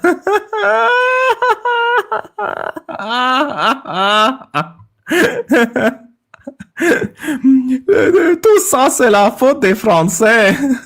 Le développement de certains courants fondamentalistes musulmans ne peut être pleinement compris sans examiner le rôle des puissances occidentales dans leur émergence. J'ai toujours dit que c'était la faute des Juifs. Durant la guerre froide, des gouvernements occidentaux, notamment les États-Unis, ont soutenu financièrement et militairement des mouvements islamistes radicaux en Afghanistan et ailleurs pour contrer l'influence soviétique. Ce soutien stratégique a contribué et légitimé à renforcer des idéologies fondamentalistes qui se sont ensuite retournées contre leurs anciens alliés. Par ailleurs, les interventions militaires occidentales au Moyen-Orient, notamment en Irak, ont déstabilisé les structures étatiques existantes. Étatiques. Genre Saddam Hussein, c'était étatique. C'était un bourreau, un boucher, une ordure, un criminel de guerre. Créant des vides de pouvoir propices à l'expansion de groupes fondamentalistes. Les politiques étrangères occidentales, heureusement qu'il y a un guide pour les musulmans de France pour concilier leur foi avec la République. Les politiques étrangères occidentales oscillant entre soutien des régimes autoritaires et promotion sélective de la démocratie ont également nourri un sentiment d'injustice et d'humiliation, terreau fertile pour les discours radicaux. Cette instrumentalisation s'accompagne souvent d'une représentation médiatique et politique réductrice de l'islam, assimilée au fondamentalisme, renforçant la rhétorique du choc des civilisations que les mouvements fondamentalistes eux-mêmes utilisent afin de justifier leur vision manichéenne du monde. Différenciation des courants fondamentalistes. Le fondamentalisme attribué aux musulmans peut être différencié selon son approche et son impact. Mais tu veux pas me donner la liste des 3 fondamentalismes les plus majoritaires, là? Les courants pacifiques, le fondamentalisme pacifique, souvent apolitique, se limite à une stricte observance religieuse et à une critique des influences modernes. Cependant, même ces courants peuvent, par leur discours exclusivistes, fournir une base idéologique à des mouvements plus militants. Les courants violents, quant à eux, cherchent à transformer la société par la force, en s'opposant aux institutions politiques et culturelles jugées contraires à leur lecture et interprétation biaisée des textes fondateurs.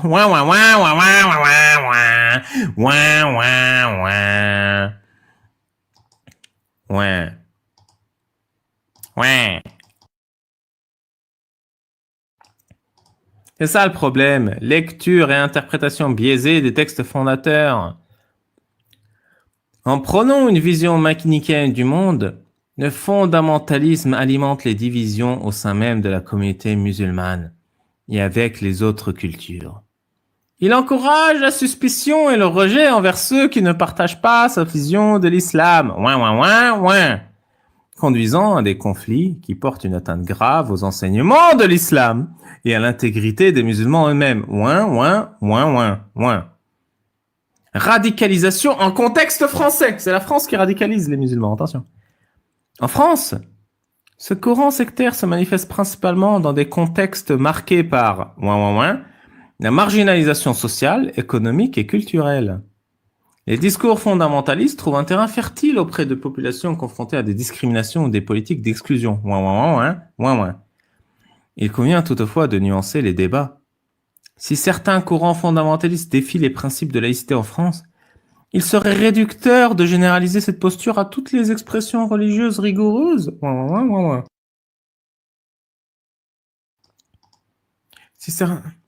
La radicalisation, bien que liée à des discours religieux, résulte souvent de facteurs structurels tels que l'échec scolaire en première ligne, le chômage ou la pauvreté. Aucun facteur islamique, aucun facteur dû à l'islam. La prévention de ces dynamiques exige donc des réponses multidimensionnelles, combinant action sociale, éducation et dialogue interculturel. Lecture littérale et richesse herméneutique. Le fondamentaliste se distingue par une lecture simpliste et anhistorique des textes fondamentaux. Le fondamentalisme se distingue par une lecture simpliste et anhistorique des textes fondamentaux. Le fondamentalisme se distingue par une lecture simpliste et anhistorique des textes fondamentaux. Cette approche contraste avec la tradition musulmane, qui, dès ses débuts, a valorisé une diversité herméneutique. Et je crois que la plus belle illustration de ça, c'est celui qui quitte l'islam, butez-le. Par exemple, les écoles rationalistes comme le mu'tazilisme ou l'ash'arisme, qui sont majoritaires, hein, ont insisté sur l'importance du contexte, de la raison et de l'interprétation dans la compréhension des textes. Les tensions entre les traditionnistes, Ahl al-Hadith, et les rationalistes, Ahl al-Ra'i, ont marqué l'histoire de l'islam, témoignant d'un débat interne ancien entre fidélité textuelle et adaptation contextuelle. Pourquoi ils n'ont pas expliqué ça à Charlie Hebdo, là, au lieu de leur tirer dessus? Un exemple classique de cette richesse interprétative se trouve dans l'histoire de la jurisprudence musulmane. L'imam Ash-Shafi'i, l'un des grands fondateurs de l'une des écoles juridiques, Ash-Shafi'i, c'est un détraqué mental, hein. C'est un psychopathe, a développé des principes méthodologiques permettant de concilier les textes scripturaires avec les réalités locales. Ah bah c'est gentil, merci à lui. Une réponse éthique et réformiste. Face au fondamentalisme, qui, rappelons, est la faute de la France et de l'Occident, il est essentiel de promouvoir les valeurs musulmanes universelles comme la miséricorde, rahma, la justice, adl, et la sagesse, hikma, qui transcendent les interprétations exclusivistes. Sur ce point, l'Indonésie peut être citée en exemple. Tout ça, hein, c'est de la taqiyya, hein, c'est de la dissimulation. C'est-à-dire que le mec qui a écrit ça, il sait à 100% ce que signifie rahma, ce que signifie adl et ce que signifie hikma dans l'islam. Il sait ce qu'a écrit Tabari. Il sait ce qu'a écrit Ibn Kathir. Il sait ce qu'a écrit Ibn Taymiyyah. Mais à aucun moment il va dire un fondamentaliste se base sur les écrits du sociopathe Ibn Taymiyyah qui appelle au meurtre. À aucun moment il va dire un fondamentaliste se base sur les écrits de Tabari qui appelle à la haine, au racisme et à la xénophobie. Et à aucun moment il va qualifier ces savants de l'islam comme tels. Non. La faute, c'est pas que ces sociopathes écrivent des textes sociopathiques et des enseignements sociopathiques et soient vus comme des sommités dans l'islam sunnite et présentés comme tels aux musulmans. Non, le problème, c'est que les occidentaux ne l'acceptent pas. Si l'islam, ça veut dire soumission, ça vient du mot arabe istislam. Le problème, c'est que les occidentaux ne se soumettent pas. C'est ça que ça veut dire, ce que je lis là. C'est ça que ça veut dire. Pourquoi vous vous soumettez pas?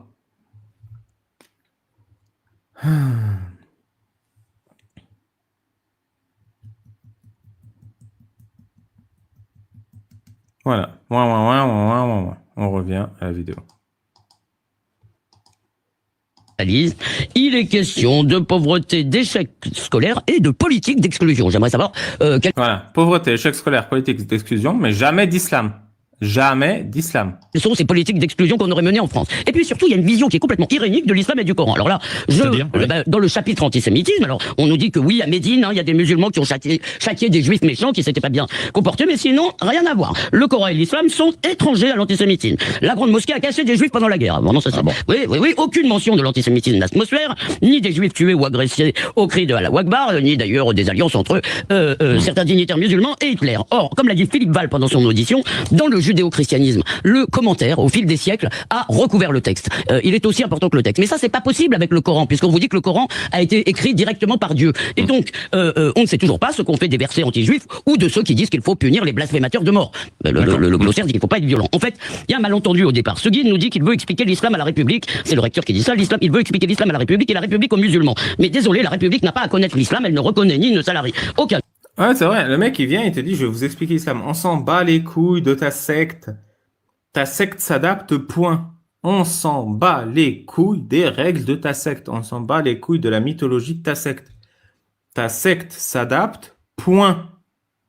Culte, les musulmans comme les autres doivent se débrouiller avec nos lois et nos mœurs. Et, finalement, ce malentendu, on le voit avec cet aveu du recteur. Il ne s'agit pas, dit-il, de faire une réforme de l'islam ni de le changer. Eh bien, dommage, parce que c'est exactement cela dont les musulmans ont besoin. Ah bah, belle punchline, madame.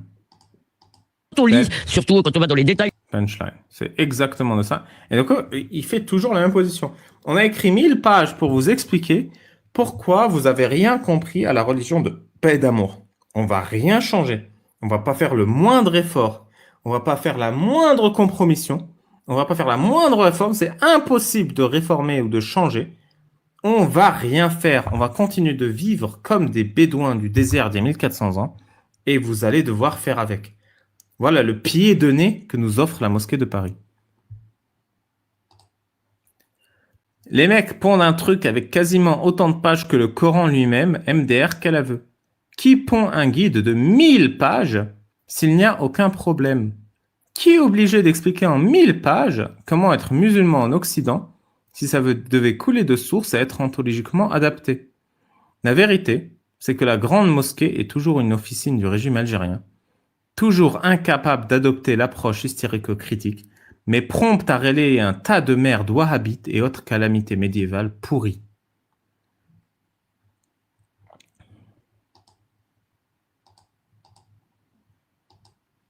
Il y a un mec qui dit, c'est qui ce traître? Alors que dit l'imam de la grande mosquée de Paris? La réponse, elle est dans ce livre. Si vous allez sur le glossaire et vous cherchez voile, vous allez trouver la solution. La question du voile est importante. Mais en tout cas... Alors, on va dans le glossaire et on cherche voile. Où est le V? Ça s'arrête à P. Merde. Comment on fait pour aller à V du coup? On peut aller à P puis descendre. Vive la technologie! Ah, voile. Violence, voile. Approche traditionnelle. Dans la jurisprudence musulmane classique, les différentes écoles juridiques, les madahib, est-ce qu'ils vont dire la vérité ou pas? S'accordent généralement, ça édulcore, hein, sur la nécessité de port du hijab pour les femmes musulmanes. Non. Elles s'accordent unanimement sur l'obligation du port du hijab. Nécessité, c'est pour édulcorer un peu, hein, et généralement aussi. Non, unanimement sur l'obligation pour les femmes musulmanes. Ce consensus, bah oui, donc c'est un consensus, elles ne s'accordent pas généralement, s'il y a consensus, elles s'accordent tout court, repose sur l'interprétation de plusieurs versets coraniques. Outre les textes coraniques et le caca de Saouda, de nombreux hadiths viennent renforcer cette prescription, le caca de Saouda. Les écoles juridiques divergent toutefois sur les détails, dont la nécessité de couvrir le... Pour un truc où c'est important, ils sont même pas foutus, Allah il est même pas foutu de dire clairement ce qu'il faut faire. Ou encore la nature exacte des parties du corps devant être dissimulée. Allah est nul. Ça, c'est un aveu que Allah n'est pas foutu donner des instructions claires. Allah est un gros nul. Le principe unanime se résumant à ces deux règles, ni collant, ni transparent. Ne vous voilez pas avec du sperme, les filles. Dans cette perspective, le port du voile est lié aux notions de pudeur, de décence et de préservation de la dignité féminine dans l'espace public. Oh, c'est gentil. Tu vois, donc en fait ça, c'est-à-dire que les femmes non voilées ne sont pas décentes, ne sont pas pudiques et ne préservent pas la dignité féminine dans l'espace public. Il est aussi perçu comme une expression d'obéissance à Dieu et un élément identitaire de la femme musulmane. Chaque musulman est amené à faire son propre cheminement sur cette question. Bah non, le voile est obligatoire. En fonction de sa foi, bah non, le voile est obligatoire. De son contexte de vie, le voile est obligatoire. Et de ses convictions personnelles, d'accord, mais à la fin, le voile est obligatoire. Et en plus, on ne sait toujours pas pourquoi vous portez le putain de voile. Hein. On ne sait pas, il n'y a pas d'explication là, il n'y a rien. On ne sait pas pourquoi. Certains penseurs musulmans modernes proposent une lecture plus contextualisée des textes fondateurs. Oh bah c'est gentil de leur part, mais Allah il dit quoi? Pourquoi Allah il est trop con pour donner des instructions claires?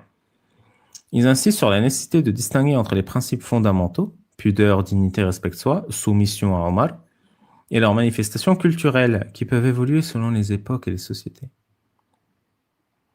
Ces penseurs mettent en avant plusieurs arguments. Le contexte historique de la révélation, le caca de Saouda, aurait influencé les prescriptions vestimentaires qui répondaient à des normes spécifiques de la société arabe du 7e siècle, le caca de Saouda. Le terme hijab devrait être interprété...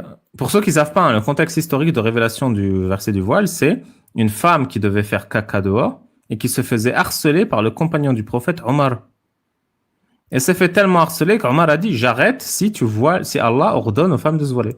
Du coup, coïncidence, Allah a descendu à Mohammed les versets du voile. Le terme hijab devrait être interprété avant tout comme un principe éthique et non uniquement comme un code vestimentaire rigide. La modestie vestimentaire peut s'exprimer de différentes manières, selon les cultures, sans nécessairement passer par la forme traditionnelle du hijab. Le cadre juridique français, entre laïcité et restriction. En France, La question du port du voile a fait l'objet de nombreux débats et législations, souvent au cœur de polémiques liées à la laïcité. C'est toujours la faute de la France. Hein. Et d'ailleurs, ils sont où les juifs dans cette histoire? Loi de 2004. Interdiction du port de signes religieux ostensibles, dont le voile dans les écoles publiques.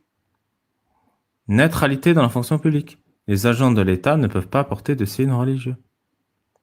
Espace public et université. Le port du voile reste autorisé, mais des débats subsistent sur sa potentielle interdiction. Secteur privé. Les entreprises peuvent restreindre le port du voile pour des raisons justifiées. Exigence de sécurité, neutralité vis-à-vis de la clientèle. Par ailleurs, si une entreprise privée porte une délégation de service public, l'interdiction des signes religieux s'applique. Ces restrictions ont un impact direct sur la vie professionnelle des femmes musulmanes portant le hijab, pouvant limiter leur choix de carrière et susciter des dilemmes personnels et religieux. Approche pragmatique. Sans aborder la question de l'obligation ou non du port du hijab, la commission religieuse indique aux femmes confrontées à des interdictions professionnelles la possibilité d'accepter temporairement de le retirer en se passant sur le concept d'indulgence légale, la rukhsha, mais surtout sur celui de nécessité, la daroura. Or, chaque musulmane en son âme et conscience doit être seule décisionnaire de l'importance qu'elle donne à ces deux notions. Cas particulier, la burqa. À chacun sa décision. Un hadith très célèbre affirme, Bukhari 1, les actes ne valent que par les intentions, ce qui est la pire manière de créer une société. Les actes ne valent que par les intentions. Une société saine, c'est les actes ne valent que par les actes. Invitant à considérer différentes tenues citées comme une possibilité culturelle parmi d'autres formes de modestie vestimentaire. Voilà, c'est important de rappeler et de conclure que la seule forme de modestie vestimentaire, elle est islamique. Il faut être modeste vestimentairement. Sinon, on pue comme meuf. On pue. Moi, en tant qu'autorité religieuse, je ne peux pas dire si c'est une prescription ou pas. C'est pas là l'intérêt. Nous sommes dans une société, en France, avec la laïcité, nous sommes dans un pays de liberté. C'est-à-dire que la femme, lorsqu'elle est dans l'espace public, elle peut porter le voile. Jusqu'à présent, il n'y a jamais eu d'interdit. Les seuls... Tout le fond du problème est là. Si la France est un pays de liberté et que la France n'est pas musulmane, c'est quoi le non-dit? C'est quoi le non-dit? Est-ce que l'islam crée des pays de liberté? Est-ce que l'islam crée des pays de liberté comme la France? Pourquoi l'islam qui ne crée pas des pays de liberté devrait faire du bien à la France qui est un pays de liberté? seuls interdits, c'est à l'école. C'est la loi de 2004.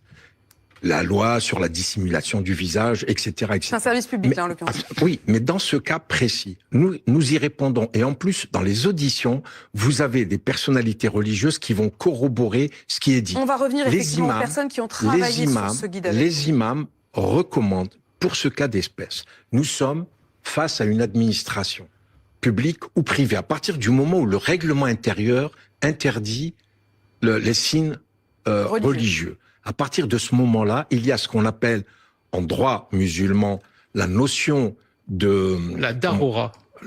Mais pourquoi? Pourquoi le droit musulman doit avoir une place en France? Pourquoi? On s'en bat les couilles du droit religieux. On s'en bat les couilles. Il n'y a pas de notion de droit qui tienne. Respecte la règle. Point final. Ta mythologie islamique n'a pas à guider les décisions de nos concitoyens face à la loi française. Tu n'as pas invoqué le droit musulman pour justifier ou non un comportement. Tu n'as pas à invoquer le droit musulman pour justifier ou non un comportement en France. Tu acceptes la règle commune, non discriminante, ou tu la refuses. Même si ton droit valide la règle commune, le fait que tu fasses appel à ce droit est un problème. Absolument. Merci. Je vais vous recruter comme humain. L'état de nécessité. Le principe de nécessité. C'est à ce moment-là, à partir du moment où cette femme doit travailler, elle porte le voile, c'est sa question qui est une question personnelle. Moi, je n'ai pas à décider si elle la porte ou pas. Mais dans ce cas précis, il y a une réglementation. Eh bien, elle doit enlever son voile si elle veut travailler. Elle l'enlève au moment où elle passe la porte de son lieu de travail. Ça se fait pratiquement tous les jours en France, il y a des femmes qui, dans l'espace public, portent le voile et n'ont aucun problème. Dès qu'elles arrivent devant la porte de leur lieu de travail, elles l'enlèvent et elles le remettent en sortant. Voilà. Mais Anthony, il se fait traiter de traître tout le temps. Ah non, La les, réponse et les est- commentaires qui remettent à sa Elle est place le dans gars qui ce appelle le traître. livre. Le guide de la Grande Mosquée de Paris sur l'islam en Occident épargne et voire cautionne les islamistes. Les musulmans en France vivent en démocratie et jouissent de leur liberté, y compris celle de pratiquer leur religion, nous dit Karim Maloum.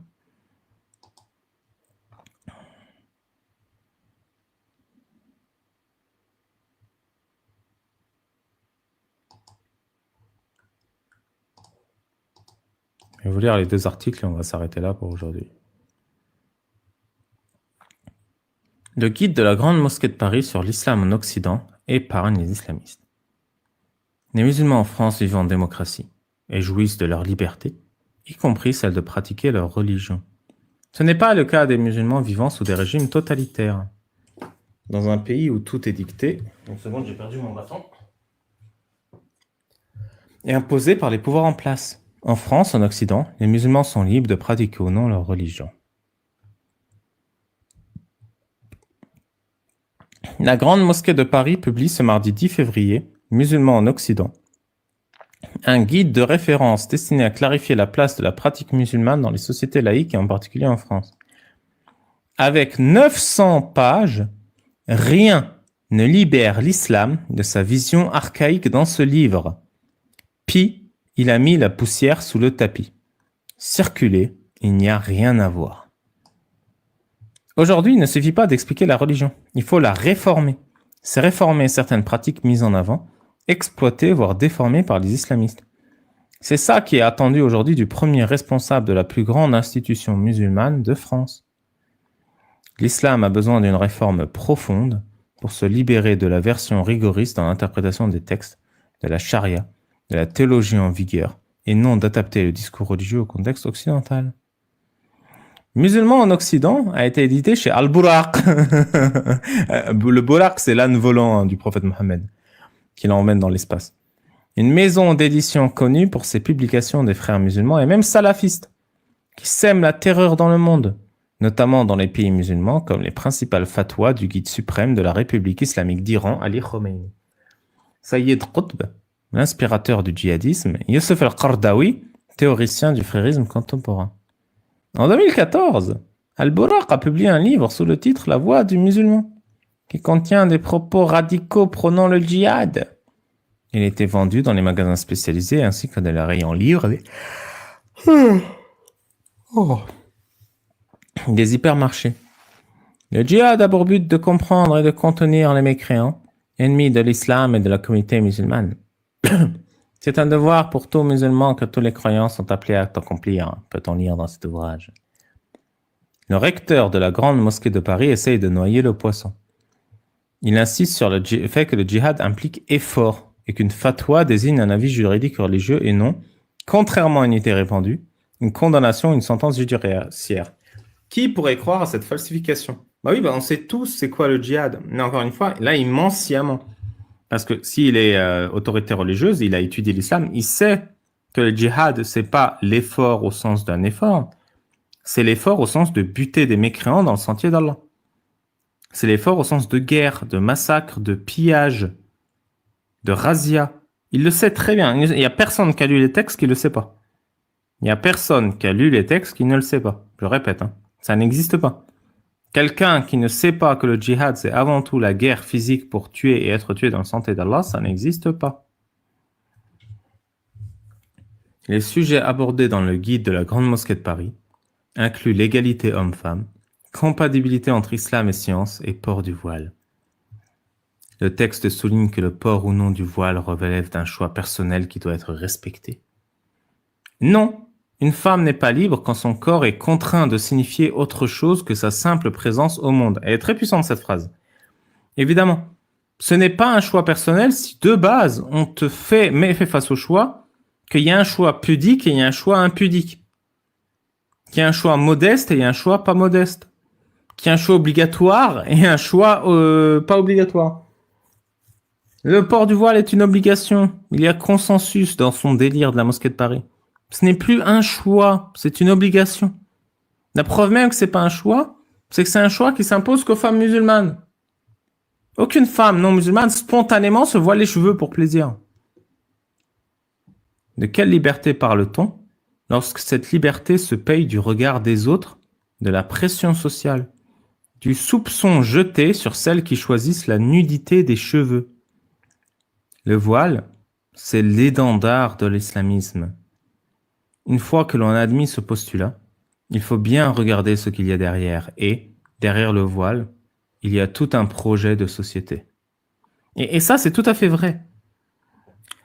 Le recteur de la mosquée de Paris n'a pas la liberté de montrer sa bite à la télé. Il n'a pas cette liberté. Ce n'est pas un choix. C'est-à-dire, s'il fait ce choix, il va payer la conséquence. Donc c'est pour ça que personne ne montre sa bite. Ce n'est pas un choix. Et dans l'islam, la femme qui montre la nudité de ses cheveux, parce que déjà elle s'est connotée, les cheveux ça fait nudité, elle paye ce choix, soit socialement, si la société est islamique, elle sera punie, elle ira en prison, elle sera battue, elle sera enfermée chez elle jusqu'à qu'elle change d'avis. Et enfermer les femmes chez elles jusqu'à qu'elles se voilent, c'est une pratique très courante au Moyen-Orient. Ou elle sera punie dans l'au-delà. Donc, dans son système de croyance, elle sera terrorisée à l'idée qu'Allah va la buter et que tout ce qu'elle fait, ses prières, ses machins, ne sert à rien. Ce n'est pas un choix, ce n'est pas une liberté, c'est une contrainte humiliante. Le hijab est le cheval de bataille des islamistes en France. Bataille, c'est le cas de le dire. Une bataille est livrée par l'islamisme à la République française autour du voile. Mais le recteur de la Grande Mosquée de Paris ne voit pas cette bataille. Donc il la cautionne. La laïcité, c'est la liberté de conscience. La liberté de conscience est la mère de toutes les libertés. La laïcité est le pilier central de la résistance face aux dérives idéologiques totalitaires des islamistes. Depuis 30 ans, les islamistes mènent des attaques contre la France dans le but de renforcer le communautarisme et ils ont parfois réussi, à cause de la lâcheté de certains parmi les politiques et les intellectuels. Je pense que c'est, encore une fois, du firefighting. Parler d'islamistes, ce que j'imagine ils appellent, c'est les autorités religieuses qui veulent l'islam politique, c'est juste éteindre l'incendie en bordure de forêt. Le problème, c'est que l'islam abrutit les musulmans. C'est parce que l'islam abrutit les musulmans que le communautarisme s'installe et que par conséquent, ce que vous appelez des islamistes peuvent prendre le pouvoir face à des abrutis. Il faut à la fois protéger nos concitoyens de l'abrutissement et que nos concitoyens se rendent compte qu'ils sont en train de se faire abrutir. Le recteur de la Grande Mosquée de Paris a cédé à l'islam politique. D'autres n'ont pas cédé, n'ont pas oublié que la liberté ne se négocie pas. L'égalité n'a pas d'exception culturelle et la fraternité n'est pas une capitulation. Un ouvrage pour expliquer l'islam à l'heure des sociétés laïques, qui vise à favoriser une meilleure acceptation des musulmans dans leurs pays respectifs. Le résultat est un épais mais clair ouvrage. Il n'est pas clair du tout, hein. J'ai lu 2 passages, ils n'étaient pas clairs du tout. De 900 pages comprenant une charte et un glossaire, ainsi que le compte-rendu intégral des auditions d'une 50aine de personnalités allant de l'ex-président de la République François Hollande au journaliste Philippe Val en passant par les élus LFI Émeric Caron et Reine Louis Alliot. Pourquoi je n'ai pas été interviewé? Moi, je suis plus pertinent que tout ce beau monde. Le guide se veut un référentiel inédit, avec tout d'abord une charte de recommandations concrètes pour favoriser une meilleure acceptation des musulmans dans leurs pays respectifs.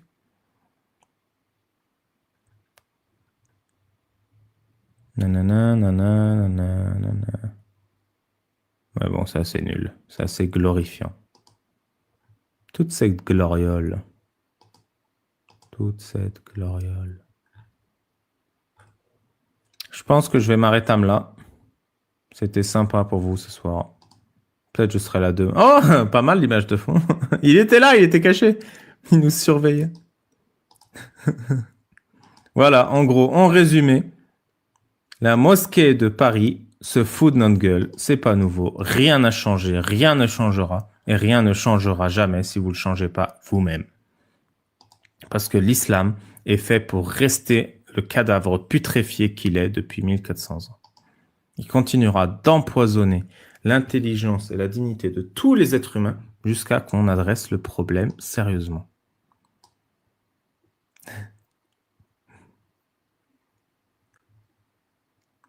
Est-ce que vous avez des questions?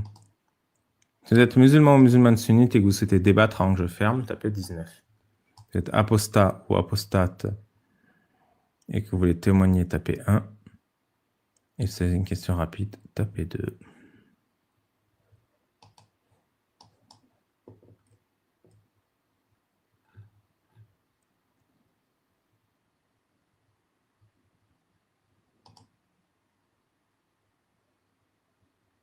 Je vous remercie les amis, je vous souhaite à tous une bonne nuit, une belle nuit. Vous pouvez aller, je crois, chez Amir Aposta sur YouTube, il fait son live sur la lune coupée en 2.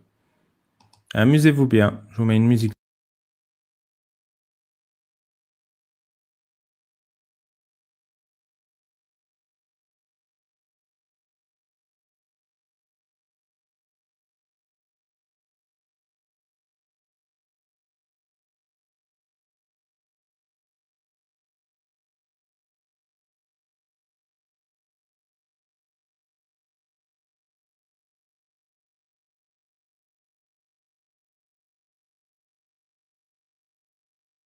Merde, je suis mute depuis tout à l'heure. Ya Allah. Je vous disais, merci. Pensez à liker, pensez à commenter, pensez à vous abonner, pensez à aller sur Spotify. Il y a la Sira, la biographie du prophète Mohammed que je remets depuis la saison 1, épisode par épisode, tous les lundis. Abonnez-vous sur Spotify, likez et commentez sur Spotify, s'il vous plaît. Ouais, faut tout recommencer, j'abandonne. Et allez sur YouTube. Là, il y a le live d'Amir sur la lune fendue en 2. Et Incroyable Islam arrive à 9000 exemplaires vendus bientôt. J'espère atteindre les 10 000 un jour. Incroyable Coran volume 1 et 2 sont en cours. Bien, bah, je suis en train de fignoler, de finir les dessins. Et les 40 stupidités du prophète Mohammed, là, les plusieurs volumes sont en cours de préparation également. Voilà.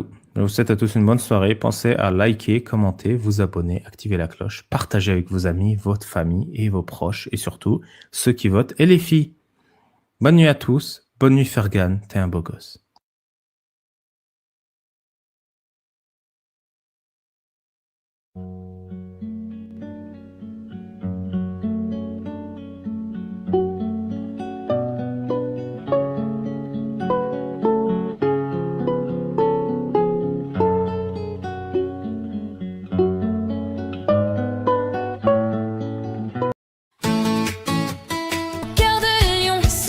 Sur TikTok pour sauver tous les bouts, combattre la circoncision, expliquer les enfants, faut pas les charcuter.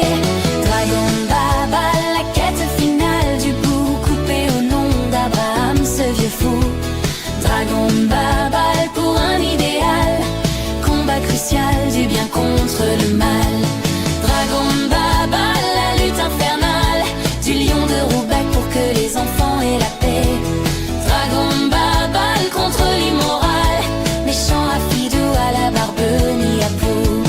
Héros de l'aventure du futur pratique d'un autre âge, il en viendra à bout. Le lion de Roubaix part en guerre pour sauver l'époux.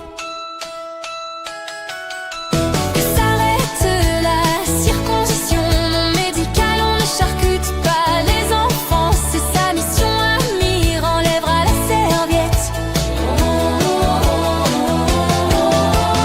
Dragon Baba, la quête finale du bout coupé au nom d'Abraham, ce vieux fou.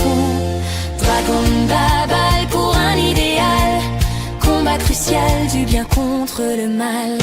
Dragon Baba.